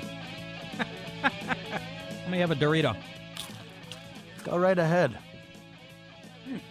These are good for you, right? It's what Schwarzenegger ate to get ripped when he won Mr. Universe. Yeah. I've had a few of those in my day, and look at me. They really are delicious. Yeah. I don't mean to be Leno, but they are delicious. And they will make more. Anyways. Yeah. NBA David Stern, commissioner, came out and said, look, if they don't reach an agreement by Tuesday, we might not have basketball on Christmas. And what am I going to do? Play with my toys? Yeah. Again, I got to pretend to like this story and like I care about it. I care about it. Michelle and I are actually big Knick fans, and you should be. It's a good outfit. They've been good for a lot of years. Christmas Day, I'm usually used to getting up at about 3:00 and calling some nefarious figure I might know comes over to my place and gives me something, and then I miss dinner. But I always like to have a basketball game on in the background. That's the big. It's like the first big matchups come on Christmas Day. On Christmas Day, yeah. Like last year, the Heat played the Lakers, and all that stuff. And Boston used to always play the Lakers on Christmas Day. And I'd be too busy playing with my Super Soaker. Yeah. I thought we didn't get gifts as a kid, so I don't know. I don't know what you're talking about. You didn't get gifts? No, we were too poor. Thanks for bringing it up. I didn't give gifts either. Horrible Christmas. They gave me a slip and slide. My parents would buy gifts that were off season because they were cheaper. Yeah. So I got a slip and slide for my birthday, by the way, which is in January. So I'm out in the driveway. It's 11 degrees. I'm in my underwear. My father's hosing me down. Yeah. Get on your stomach, you big girl. Let's see what this thing can do. Remember the slip and slide? You couldn't make that game. That should have come with a wheelchair and a lawyer's phone number. No one in this room remembers slip and slide or Tina Louise. Michelle's nodding. Slip and slide, they still sell it. Michelle's nodding off. But, as soon as we talk NBA. No, she's a big NBA fan. And listen, she is. She's been brainwashed like the rest of the country. In all honesty, brainwashed? I can make him like a puppet. Go ahead. Yeah. No, I'm kidding. It's a good sport. Yeah, you're Otto and I'm George. Is that what you're saying? No. Go ahead. So you like? No, I'm a big basketball fan. Yeah, I really am, and They have a mediator coming in. Artie, sorry, I didn't mean to cut you off, but they have a federal mediator coming in to try to. Again, he has no real juice as far as the law goes. But so why bring him in? Again, I'm not going to sit here and pretend to know what a mediator is. Well, it's a guy who's going to come in and try to settle the dispute. Oh, okay. I thought that was Mike Francesa. Do we have him? We have Francesa talking to David Stern. Do we? Dog. Do we have him? I like Mike. Right now, Tuesday,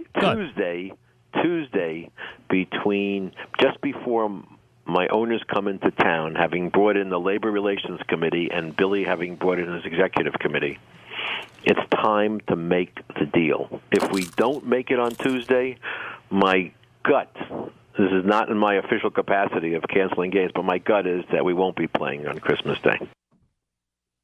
That was Stern. I'll play Francesa. Yes, Steve. That was Stern. Do you have the guy that we asked for? Are you doing our show, or is there another one in L.A. you're doing right now? You're mixing. You do it, Artie. You do Francis. So what you're saying is... Do we have them? No? All right, go ahead. No deal Tuesday, no basketball Christmas Day. That's what you're saying. He gets real dramatic.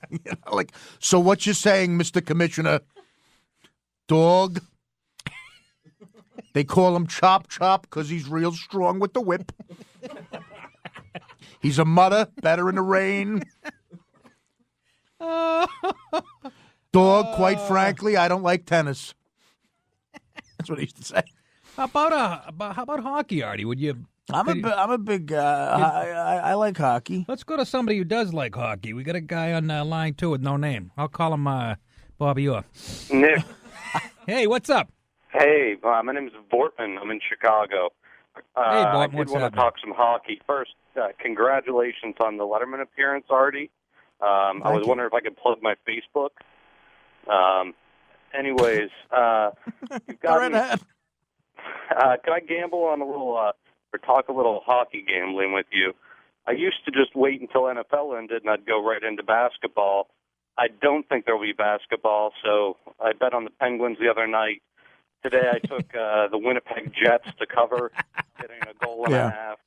Buck and a half. Yeah, I mean, it was fun. I'm sorry, I know you can't wager anymore. I was curious if we could place a wager for a plug instead. Well, listen, I don't know much about the sport. I'm a fan of the fighting and the violence, and especially the unnecessary violence in it. But I'll tell you what, you want to buy a summer home? You want to finance a brand new summer home? I got 2 words for you: hockey unders. Okay. You bet. If you can 5.5 on the Sabres Hurricanes tomorrow. Take the under 5.5. If you bet hockey unders, this has been proven. If you just bet if there's 11 games on the schedule, take every under. I'm telling you, do this all season, and you'll have a summer home in Rhode Island. Well, if it's been proven, why are you wearing the same T-shirt for the 3rd day in a row? Nick, I know you love hockey.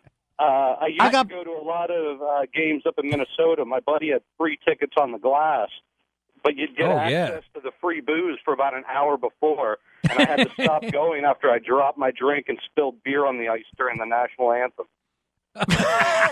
Thanks for bringing up free booze and gambling. You got any cocaine stories that'll make me leave here at 1 o'clock and go right to Spanish Harlem? My 3 highs, Artie, are cannabis, sports gambling, and selling paintings. And I actually was up for 48 hours until I just crashed for 15 off of just a little bit of weed, lots of booze, and been betting up hockey. I put a future out on the Raiders for Al Davis, the ghost of Al Davis, to win the Super Bowl at plus 4,000. Plus 4,000 you got on a future for the Raiders. I don't know. I like that. You're better off going with the next couple of weeks they're playing the Browns. Then they're going up they're going to Denver. I think they got Miami. And in case anything would happen to the Chargers, I could at least hedge against them in the playoffs. How much you put down? It's weak. I mean, I just play for the high online. I mean, I only parlay. I mean, a lot of times I'm rooting for 4 or 5 games. I mean, today, I will in 30 seconds here. I mean, like today, I had some weird ones out. Tomorrow, I got Hawaii, and I had them with USC tonight. I took all right. I had the Winnipeg Jets getting a goal and a half, and I paired them with the Sabres. Oh, my God. I lost He's in deep, the Cardinals. They were the second half of my Detroit today, but I went back and hedged in time, so I was all right on the Brewers. I took the Penguins the other night by a goal and a half over the Panthers. I love your show. I'm a huge fan. Thank you. Wait a minute, let me get this straight.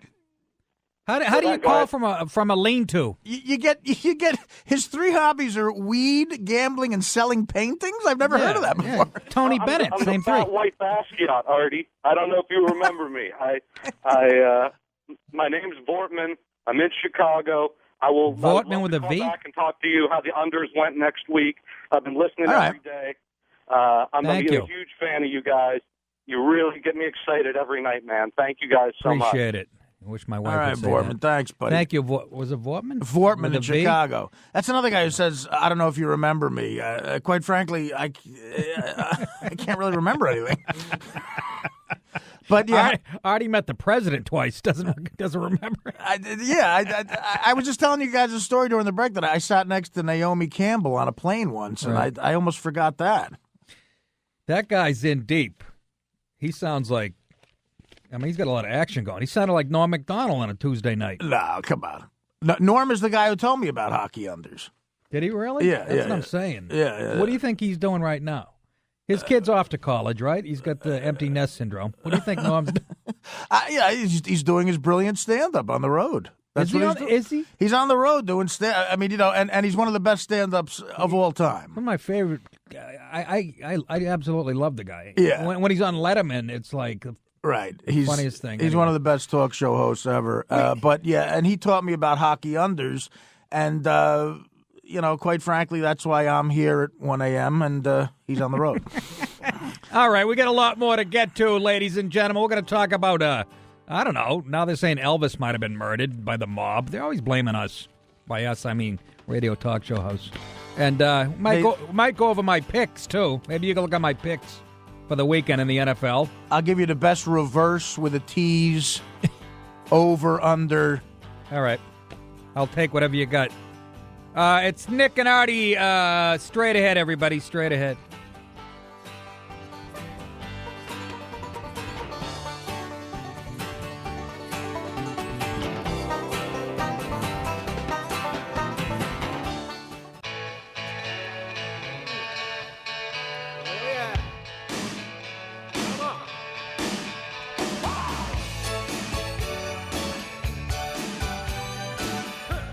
Now back to the Cagney and Lacey of Sports Talk. Nick DiPaolo and Artie Lang.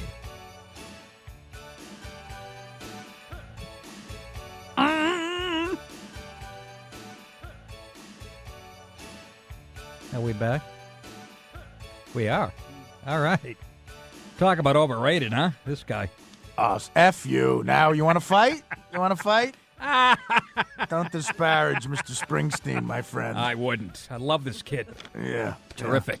You'll make me talk about Boston's fourth album? They're going to replace that one album, though. They didn't have one. Woo! That one album was good. Because I'm from Boston, they were my favorite band. Is that what you're saying? Well, I'm from Jersey, and you're insulting the king of Jersey. Nothing to do with Jersey.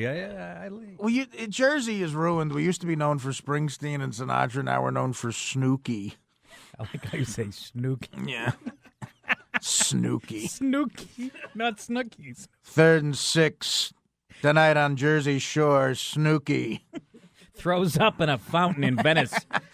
Snooki goes to the boardwalk on Seaside Heights and says something rude to an onlooker. Tonight, Jersey Shore. The situation. 3rd and 8. The situation hits Sammy with a barbell. And then punctures her waterbed. What? I can't wait for those kids to go to Peru. We go from, honest to God, I know, you got Snooki. Where are the stars? The good one. The ones that We just played one. We just played one. Absolutely. Mr. Legend. Bruce Springsteen. Absolute legend. Terrific. Overrated. And, how dare you. But, they got to replace the horn player now. The big man. The big man. Clarence Clemens died. They got a guy from the Monkees. Mickey Dolenz is learning to play the horn. Yeah, okay. Just watch yourself over there. Don't disparage anybody in the street. Let's talk about... No, he is. He's a legend like Elvis. And by the way, you guys might not have heard this. It was in the paper. I don't know which one because they don't tell me. Nobody reads the paper anymore. Okay, it was online. It's all the intranet. It was on the intranet. Elvis Presley was rubbed out by the mafia to prevent him from testifying in a big mob trial. The Inquirer has learned. And by the way, we used to make fun of the Inquirer, but they're usually right now about a lot of stuff. Am I not right, Michelle? A lot of stuff. Like what? Name one thing. Oh, please. The you know what? The Karachi papers. What? Valachi. Karachi? Where'd that come from? Pakistan. The Bruce Valanche No, papers? they have, though. Like, they've broken some stories. I could call my wife right now. You can't Seriously, name one. Honest to God. Because I'm not a TMZ chooch. I don't sit there and... Michelle, help me out, will you? What do you think? I got TMZ on speed dial? All right, let's... Michelle, yeah. Well, what question? What gay question did he just ask? Hey, don't say. We're gonna get in trouble saying that. They run the business, you know that. Who broads? Broads. He was, but this is true. Susanna Lee. She was a co-star with Elvis in the movie Paradise Hawaiian Style. I think we all remember that. No, she would know a lot about the mob. Revealed. No, but she got. Listen, will you? Can I finish? Boy. Quite frankly, no. I learned Elvis had been part of one of the largest FBI investigations of the 70s, code-named Fountain Pen. So you could look this up. It's not, Yeah. Yeah. Apparently, he'd been the innocent victim in a mafia fraud case involving millions of dollars. Scores of federal agents worldwide had investigated it, and Elvis was due to give evidence. The FBI was meant to be protecting Elvis when he died. So a hitman made him a fried peanut butter sandwich That's and right. shoved it down his throat with some sleeping pills. Yeah. They told him to go to the bathroom. They found a horse's head slathered in peanut butter. And I know that I'll never... But she first heard about the theory, from British journalist John Parker. Lee contacted Beecher Smith, Presley's former attorney. This is Elvis's former attorney. He told this woman, he told me Elvis and his father Vernon was supposed to appear in front of a federal grand jury on August 16th, 1977, the day Elvis died. Right. Right? And the actress who says she and the singer bonded during filming and became true soulmates also talked to ex-police detective Dick Grobb, head of Elvis's security team. Oh, Dick Grobb said it. Then forget about listen, he confirmed Vernon. Dick Grobb. Vernon, who was Elvis's dad, always believed his son was murdered. He claimed someone phoned a newspaper from Graceland at 1 a.m. to alert them that a big story was coming out that night, an hour before emergency services were called. And they found Elvis on the toilet. This is right next to a story about a talking lamp in the National Enquirer. That's the Enquirer. That was back in the day. Seriously. When it was fun. When it was fun. My favorite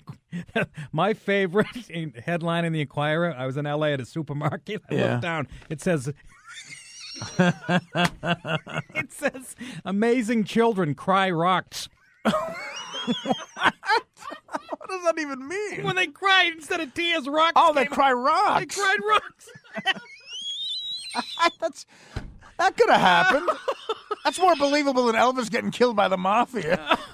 Amazing children cry rocks. Oh my God, man! To this day, that burnt to my mind. 800-546-7663. Well, why are you so convinced it's going to never happen?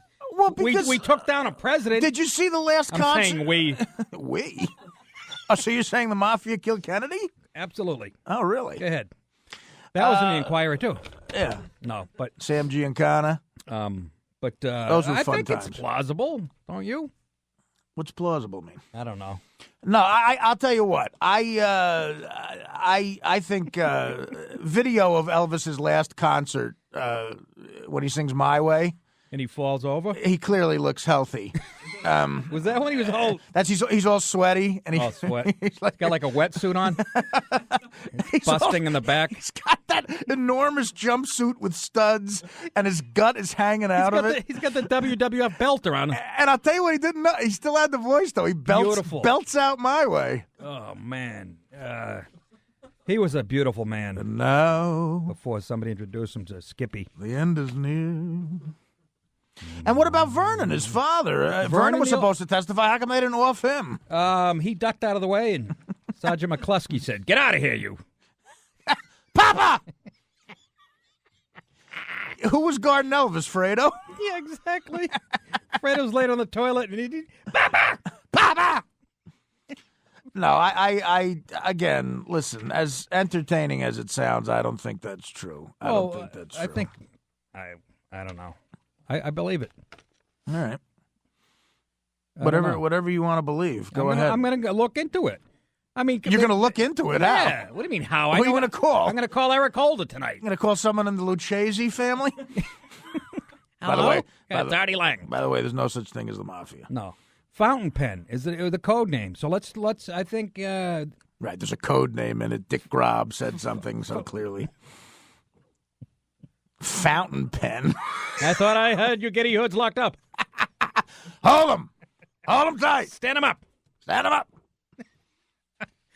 I'm going to look into it. It's code name fountain pen. How are you going to look into it? I'm curious. What do you mean? All the stuff is archived, man. Get out of the... What's the matter with you? How is it archived? They have ElvisDead.com. Mafia hits are archived now? Who's archiving them? The FBI, silly. Oh. When Kennedy got killed, you can read all about it now. You don't think we'll release information over the years? How is there a mafia anymore? Like, with all these shows like The Sopranos, like a Midwestern housewife knows how the numbers are run now. Like, how are they getting away with crime? That's the best line ever on The Sopranos when Uncle Junior says to Tony, yeah, sure, things are good, but it's because of the economy. You had nothing to do with. And he says, Chinese people and housewives are betting football. That's true. It's true. I remember when, So you're not buying into that theory. How about you people out there who are still up? You're probably Elvis fans. 800-546-7663. Elvis owned his own plane, and the main thing he used it for was to fly to Denver for fried peanut butter sandwiches. I know. So I think he might have died of something else. No, that's all I'm saying. Well, no, I'll tell you exactly how he died. He died from a massive codeine overdose. Right. Codeine, and he was allergic to codeine. And someone washed the carpet where Elvis had fallen. I call it a maid, but someone washed the carpet where he had fallen that night. I call it Clemenza. That's kind of odd, isn't it? No, it's not odd. And okay, Artie, if you the night he died, he had a concert in Portland, Maine. If you remember, I faked my death. I had a gig in Portland, Maine. I faked my death. It was a sports bar. That's a great city, but have you ever been there? I've been to Portland, Maine. Awesome clam chowder. People come up to me now because of my drug haze for years and say, remember we hung out in Denver? And I'm like, I've never been to Denver. Then they show me a picture of me and him in Denver. In front of a sign that says, welcome to Denver. Right. And he's got his arm around me, and I look like Keith Richards after he got bit by a bee he's allergic to. All right. Anyways, that's the entertainment part of the show. Covering the entertainment world. We don't want to get too TMZ here. But we got to take a quick break. But Aaron's working on Aaron's looking up hockey scores, and we're going to see if Norm Macdonald's theory and Artie's theory of betting the under in hockey. Hockey unders, is the way to go. And you will own your own summer home. In Wildwood. All year. Aaron's looking this stuff up. We'll talk about that. We'll talk about a strike in Colombia that involved women holding back sex from their husbands. It's a Nick and Artie show.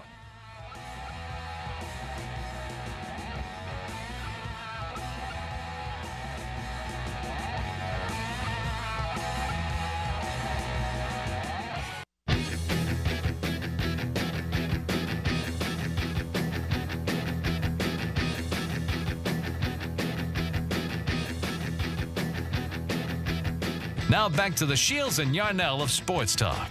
Nick DiPaolo and Artie Lang. Another reference at people in their 80s. Come on, that's a doozy. I like it. I just don't like that guy over the Ramones. I'm like, because I want to be sedated. I know, it just doesn't fit.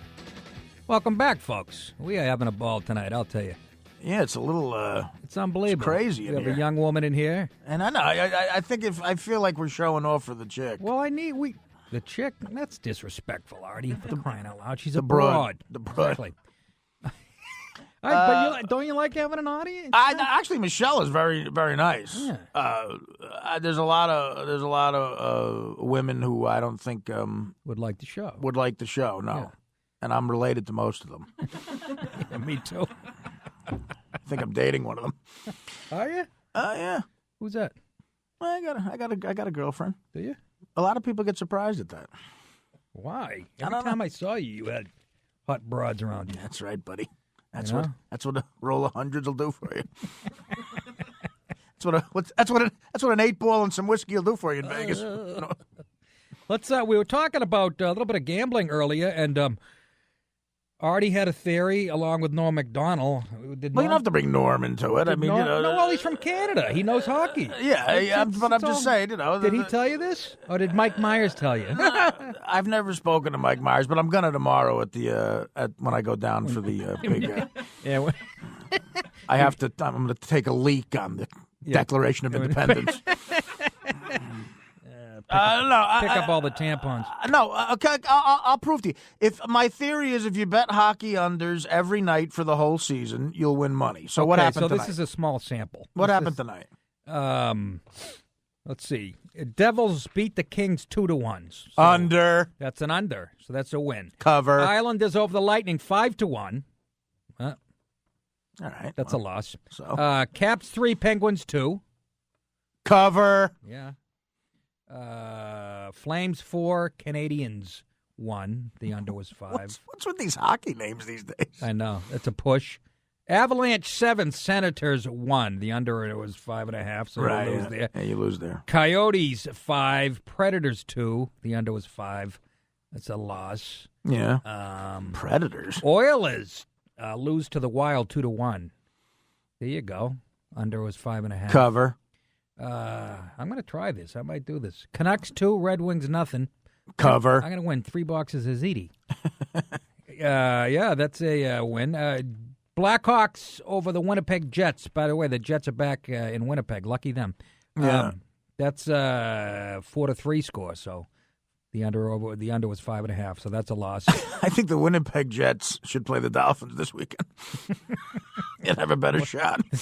The Stars 3-2 over the Blues. The under was 5.5. There's a win there. Mhm. So we had 5 wins, 4 losses, and a push. So you're up money. How much? How many Well, it bucks? depends on how much you bet. I know. How many boxes of ziti on a night like that would you have? See, actually, I'm trying to get you're down money with the VIG, but so that blows my theory out of the water. But you're saying you get this is just a small sample. A VIG is a tax for losing. Like so every time What are you talking to, a Mormon? No, over I'm here? talking to the audience. I realize I'm sitting next to another degenerate. No, I'm talking to not. Vorton in Chicago, who sells paintings and smokes weed. What the hell is that? It's a tax. I love it though. I've never heard of that. It's a good tax. Yeah. Well, with the VIG, you would have lost tonight. So, Yeah. listen. What do I look like? Look at me. Do I look like I won a lot of bets? What are you talking about? Those sneakers got to be $14. What are you wearing? Let's Sorry, take sorry, I don't have a stylist. Let's take some calls. Boy, you're really getting me.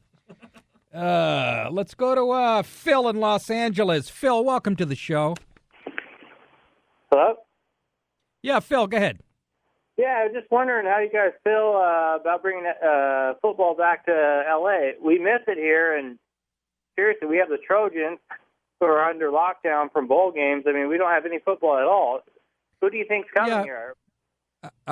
I'll give you my opinion. I lived in L.A., and I don't think you really deserve football there because it's a transient place. Everybody's from everywhere else, and it's laid back, and it's, you don't, they don't.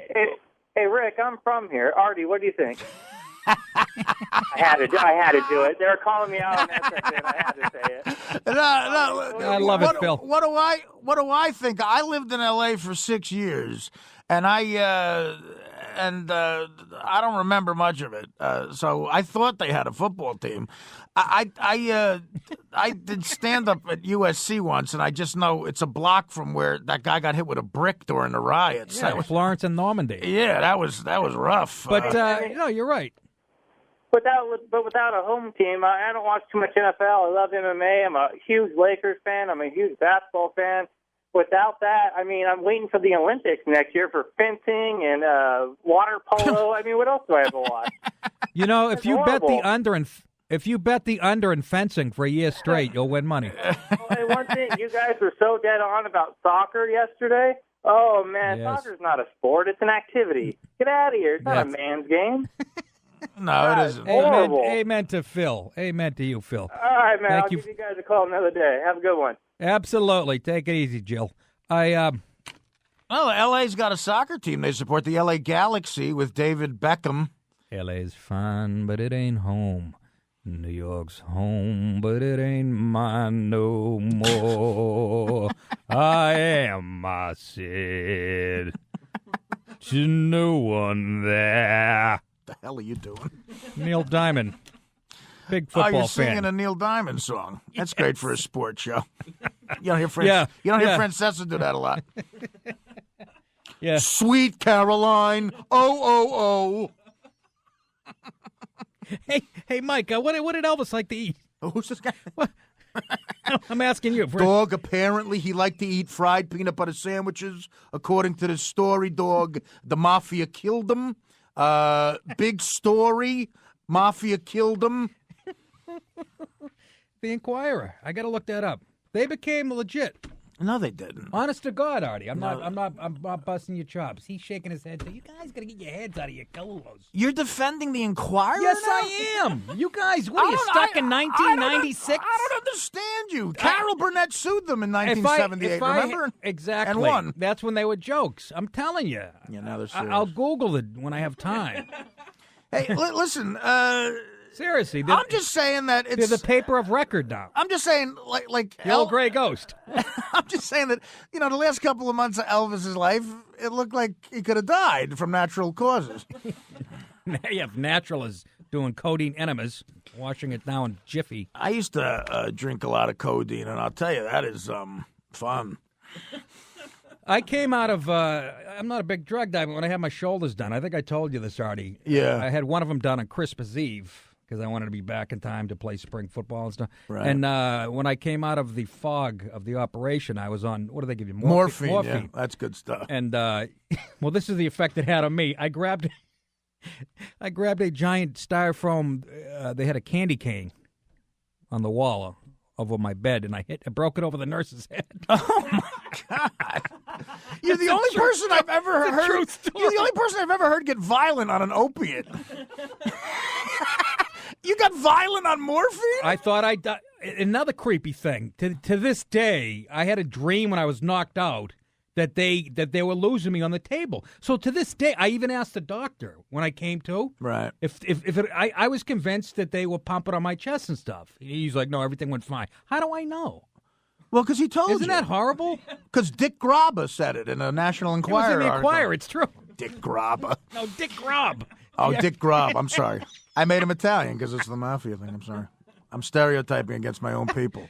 But, yeah, I hit the lady with the candy cane. Nick with the only violent morphine story I've ever heard. Well, what's the other drug? Maybe I got, but I was morphine, I'm pretty sure. Well, no, morphine's an opiate like heroin. But they give it to you. when They you come- invented heroin because people were addicted to morphine. Is that right? That's actually the truth. What's your excuse?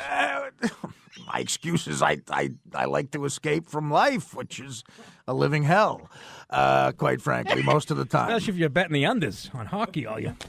Mamma mia, I had papadilla. a few rough days, and I took the edge off, like some of the Red Sox players do. And He goes right. This is going to be 3 years of this. Anytime I get in a corner, 3 years, easy, Captain Optimism. What are you talking about?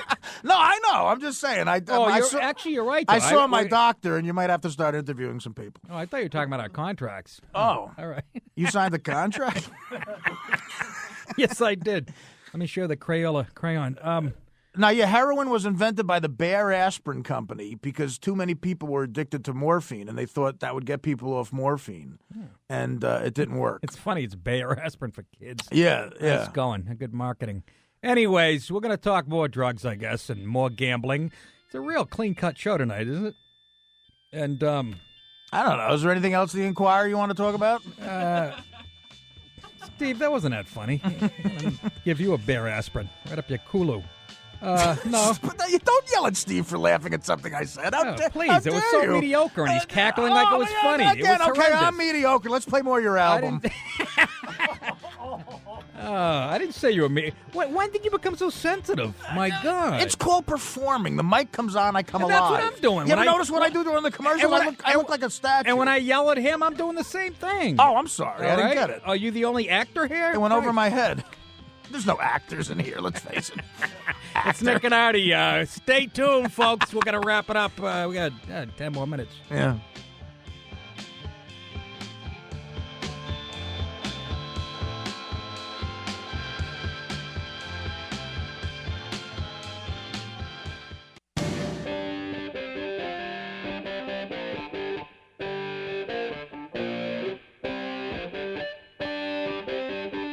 Now back to two guys whose feminine sides are covered with hair. Nick Topalo and Artie Lang. The bride and the groom, Tony and Tina. Let's hear it, lady. Put your hands together for the first time as man and wife, Nick and Artie. We got a few people holding, Artie. What better way to wrap up the last segment? You're holding? Than, A few people holding used to mean a good time. let's go to Joe in Illinois. Joe, welcome to the show. Hello? Sure. Hi, Joe. You're on. Go ahead. Oh, hi, Nick and Artie. Take it. Hi. How are you? Good. Can I ask you guys a question? Yeah, can you slow it down? Yeah, to a dull that's roar? That's the whole purpose of the phone call stuff. Yeah. Oh, Joe. all right. I was just wondering, how do you guys manage to do this radio show without profanity? Because I was told I couldn't swear. It's very easy. We're trained professionals. Artie and I have done a lot of TV spots as comedians, you know. Sometimes you have to go 4 or 5 minutes on Letterman without cursing. Yeah, but And, it's tough, though. You know what? He brings up a good point. It's hard not to curse. Because I'm just Especially saying, the I've boardroom. seen your stand-up specials. I've heard Artie on Stern, you know. It really isn't, though. Are you fighting yourself? Like I've been fighting myself for years. Nick, let's face it. Like a doll's eyes. I think it makes it funnier. Well, no, I like. I Sometimes. just, but when we quote casino, Right. That well, you like stuff to be able that. to say. How'd you get a scar on your face like that? Eating pineapple? Yeah, well, we could say Scarface. like when That's we an actual line, by the way. when we quote casino, we could just go. I know you can't drop the F bombs. That's when it's hardest. Yeah, no. Serrano's got the disc. Serrano's got the disc. Midnight Run. Don't even try to get a reference by me. That's the only time it's hard, though. But it actually makes you more creative on the radio. It's what I liked about it when I was at Free FM. See, I'm not a creative guy. Please. All righty, but the original reason you're still I on the line? I called- thought I booted you. What else you want to know, Joe? Oh, well, the original reason I called was because I'm friends with Nick on Facebook, and he was talking about the NBA. Okay. And what did I say about it, even though it's my web guy? What did I say You were just talking about how it might not be around for Christmas. I was wondering, what do you guys think about that? What do you think about these NBA players? All right. I personally, like I said, I'm on Christmas. I'm busy opening my presents, lighting the menorah, and carving the turkey. Yeah, I just want world peace. Yeah, no, actually, I'd like a chicken parm sub. Thanks for the call, Joe. Go ahead. What, that guy was your friend on Facebook? Thanks for the call, Joe. Yeah, thanks, Joe. We thanked him. Calm down. Oh, I like to see the name. This guy's starting a beef with this guy. This guy Joe calls it. He's starting a beef. He's friends with me on Facebook.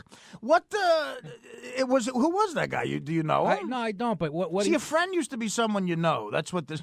That sucks about this generation. Let's take another call. But my web guy is putting stuff up.